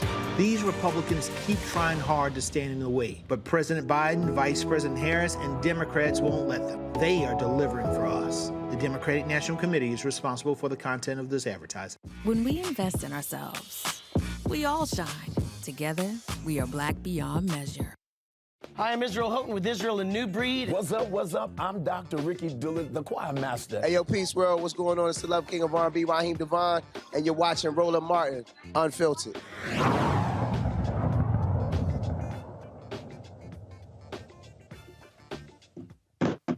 All right, folks, a new Pew Research Center report explores differences in how Black Americans view social status of the U.S. Black population, assessments of racial inequality, visions for institutional and social change, and the outlook on the chances that these improvements are going to be made. Kiana Cox is a research associate from the Pew Research Center. She joins us right now to break down these findings. Kiana, glad to have you here. So I'm in this group chat with a lot of Black journalists and media folks, and earlier they were like, we sort of got an issue with how some of these questions were parsed, how they were raised, the whole issue of Black people, 57% of Black folks saying their ancestors were enslaved, 34% said they didn't know, 8% said they were not. I saw Nicole Hannah-Jones tweeting about this as well. So just let's start there. With how that question was raised, and what did you see, and what jumps out at you with this research, with these responses from African Americans? Sure. So that question about knowledge about ancestors came from a report that we published back in April, which looked at how Black Americans viewed their personal identity and also how much they felt they knew about both U.S. Black history and their ancestral history. So the question was phrased in terms of as much as they know about their own history, to what extent do they know whether their ancestors were enslaved at all, be that in the United States or in another country, and we also gave them the option of saying, well, I'm not sure. So that question was, it was for them to evaluate their own knowledge in terms of their ancestral history. Gotcha. All right. So just give us the top line of this survey. What jumps out that for you the most? What jumps out? Sure. So in this new report, the thing that we felt was most important to communicate in terms of how Black Americans view their position in the country is that they are, on the one hand, have very clear critiques about U.S. institutions. They also have very clear ideas about pathways toward inequality. But at the same time, there exists this very broad skepticism that U.S. society can change, that any of those institutions will change, and that they will ultimately reach equality in the country at all. So there's this sort of this twofold view that comes out of this, that there are clear ideas about what's needed to be done, but also broad pessimism that any of it will actually happen. Okay. Reparations, one of the questions y'all asked about? Yes. And so we we found that nearly 80% of Black adults felt that descendants of people who were enslaved in the United States should be repaid in some way. We found that among those who supported reparations, about 80% of them felt that educational scholarships and financial assistance for homes and businesses would be extremely or very helpful forms of reparations. We also found that about 60% of Black adults said that cash payments would be extremely helpful for them. So those were some of the questions that we asked. We also wanted to know, in their opinion, who bore the most responsibility for paying out those reparations. And nearly 80% of Black adults said that the federal government bore all or most of the responsibility for them. Let's see here. I know my panel has some questions. Greg, you go first. Thank you, Roland, and thank you for your work. When I saw the percentages related to the institutional overhauls, and perhaps I need to read it in some detail. I saw prison system, policing, courts, judicial process, political economic system, healthcare system. Was education an option? The educational system? We did not have an evaluation of education as an institution in that question. Although about 40% of Black adults did say that the quality of K through 12 schooling is an extremely big problem for Black Americans today. Thank you. Reese? Thank you for your work. Can you talk a little bit about how, even though there was a lot of pessimism, rightfully so, in terms of systemic change that's going to drastically or lead to equality for Black Americans, there was still a high level of Black people who responded that still believed in the importance of voting and, being civically engaged. Can you talk a little bit about those findings? Sure. So our approach to understanding Black Americans' visions for social change went in a few different directions. So we asked these questions about civic pathways to equality, how important, how effective of a strategy is voting, protesting, contacting your elected officials, or volunteering for organizations that are dedicated to Black equality, and also to what extent is supporting Black businesses effective? And out of all of those particular questions that we asked, about 60% of Black adults said that voting would be an extremely or very effective tactic for moving Black communities forward. In fact, out of all of the civic approaches that we talked about, both those that I just mentioned and also ones that are more aligned with Black nationalist approaches, such as all of the businesses in Black communities being owned by Black people, the establishment of a national Black political party, or all of the elected officials in a neighborhood, in a Black neighborhood being Black. Out of all of those approaches, voting certainly rose to the top. Erica. Yeah, thank you so much for this reporting. And what I found to be very interesting was the Black Democrats, Black Republicans. And so there were some differences there, but it seemed that that no matter the party affiliation, the question that you all posed around funding for police department was pretty close with Democrats and Republicans. Funding for police departments in their communities should be decreased. It seems like there was an equitable response there. Can you talk a little bit about if there were any follow-up questions around that, especially since given party affiliation that both groups seem to be pretty much in lockstep with saying that, yes, they do believe that funding should be decreased in communities for police departments.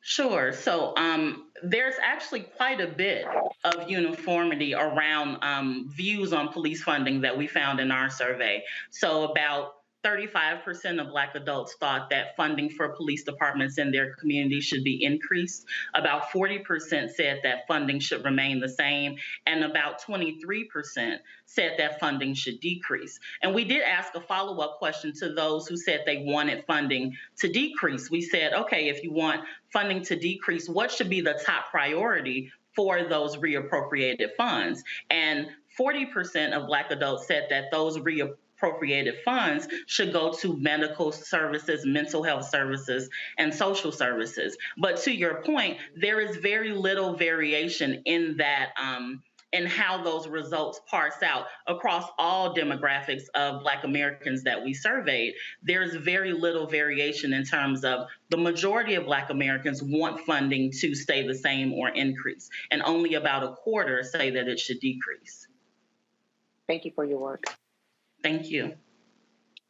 Anybody got a follow-up?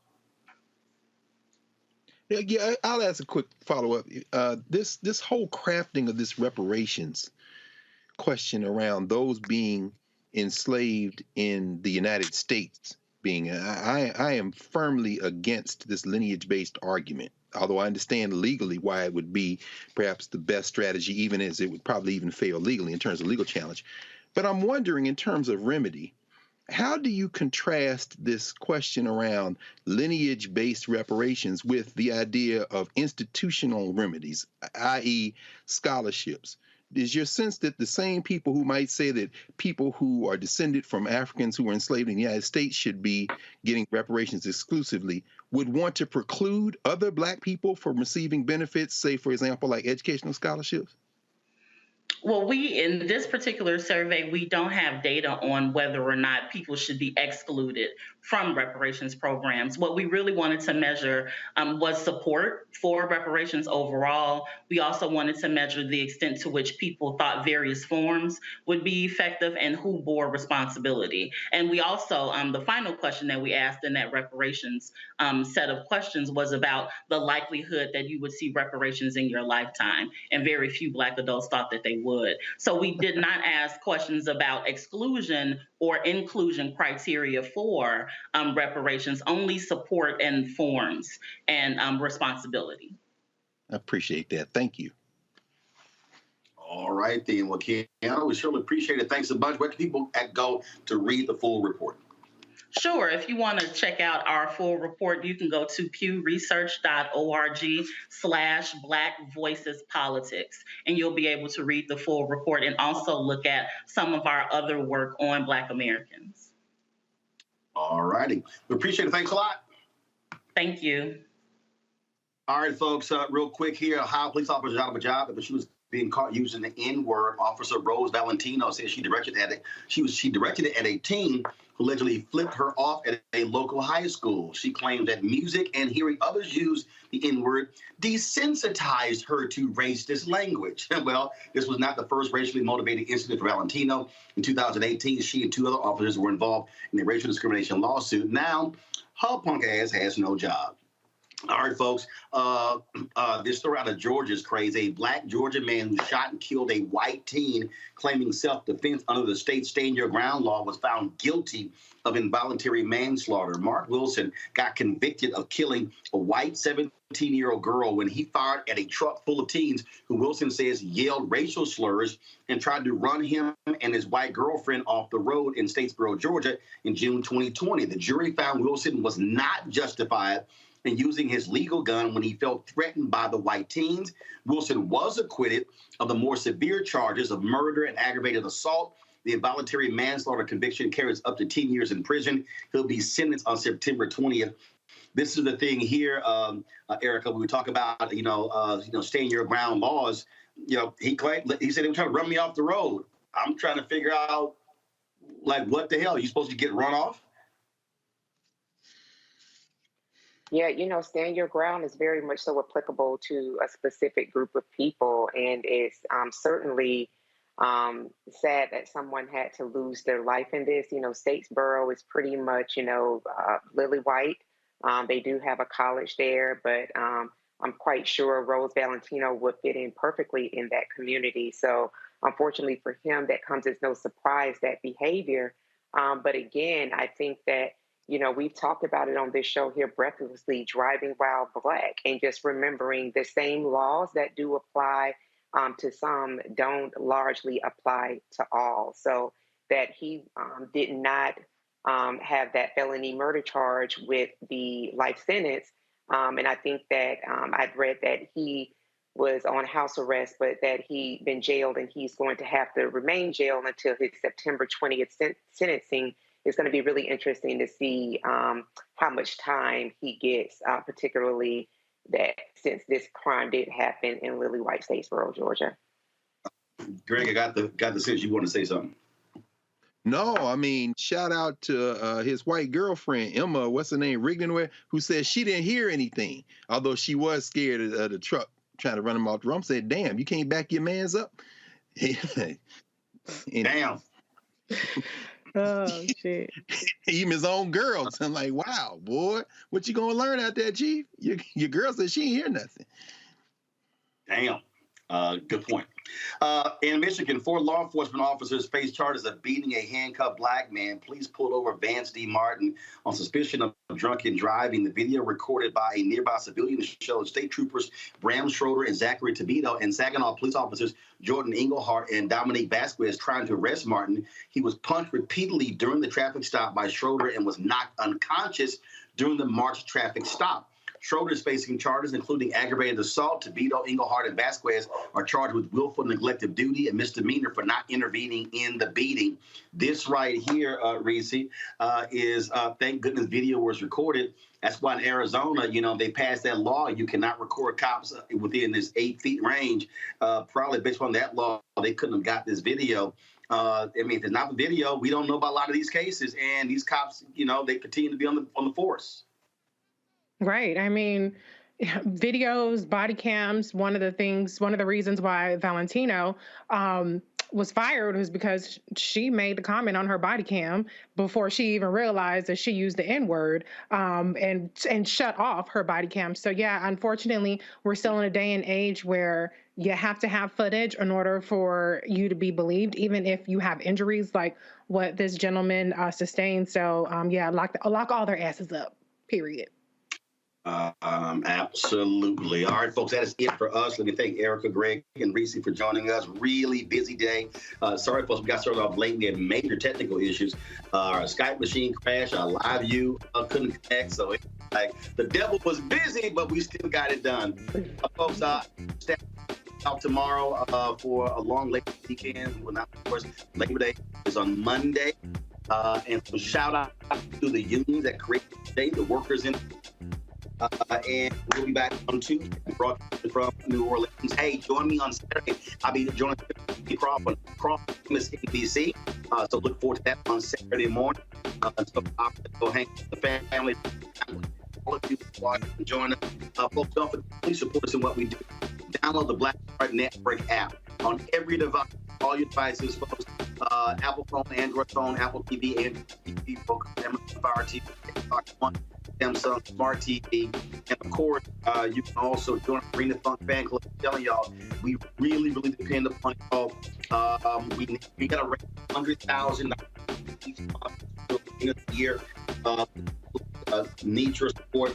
So please check money orders. PO Box 5196, Washington, D.C. 2037-0196. Cash App is $$ art. PayPal are Martin. Ben is art and unfiltered. Zip was Roland. Roland.com. Real quick, I got all these checks mailed. Let me thank Tommy Summer, Janie Chapman, John Williams, Mark Broomfield, Henry Curran, Vivian Hawthorne, LV, Frank, Gail Durham, Yvette Butt, Vivian Washington, Darlene, and Larry Hobbs. Thank you so very much. Irving Randolph, Elva Buford, Frank Stevers, Joseph, Marietta Harris, Deborah Hall, Marguerite Davis, Lolita Jones, Gwendolyn and Sabrina Ed, Grace Rickon, William Lee, Barbara Douglas, Clarence Albert, Ralph Miller, Tanya Bolton, Cheryl Dugan. I love Cheryl. Cheryl literally ties to us. Every single month I get Cheryl sit out on it. Cheryl, shout out to you. Theta Crowder Coleman, Charles Brent, Lisa Veal, Green Associates, JT Samuels, Shirley Ward, Annette Ross, Cheryl Robinson, Theodore Smith, Youth in Motion, Helen Smith, Dora, Green, Ruth Collins, Kathleen Miner, and let's see here, Carol Jean Thomas, Linda Pendarvis. We've got Florentina Coles, Elijah Frank, William Matthews, Barbara Pickett, Restoration Foundation. Let's see here, Leon Bryant. I know I deposit each one, but you can do it. One Life Memorial LLC. Melody Melody also every single month. Melody, I appreciate you. Let's see here, Jubilee Dental. Thanks a lot. Parthenia Fields, thanks a bunch. And okay, since we show tomorrow, staff, I know y'all over, but these folks pay our bill. This is my last stack of checks here. Let's see here. Cheryl Taylor, thanks a lot. Jerome and Vonda Thorpe, thank you very much. Let's see, Shauna Cox. Who is this? Name, look at the name. Okay, and I got the name. I appreciate 200 check. A bunch. Renee Gooden, Regina Reynolds, Davita Monaghan, Tony Lund, Sydney and Shonda Stella, and Terry Jackson, Richard Dieter, Kimberly Cargill Mitchell. Let's see here. Hold on, y'all.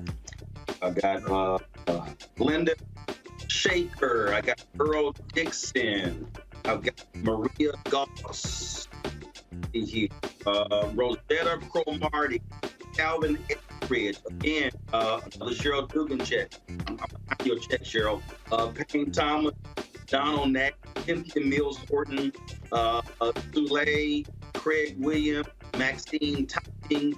Ruby Taylor. J.E. Bond. Let's see here. Loretta Arzu. Deborah Morris. Carolyn Beatrice Lee, Kevin Taylor, Betty Knowles, Miriam Woodard, Clyde Hilliard, Norma Mashore, Vivian Washington, Dunn, Diane Riley, Henry Shell, Anita Wiggins, and Chris Turner. All right, y'all. That is it. I thank all of y'all for y'all checks. And yeah, I will sit here, deposit each one individually. That's what we do. We appreciate y'all's support. Thank you so very much, folks. Y'all have a fantastic week. I'll see y'all from Crescent City, New Orleans. Holla!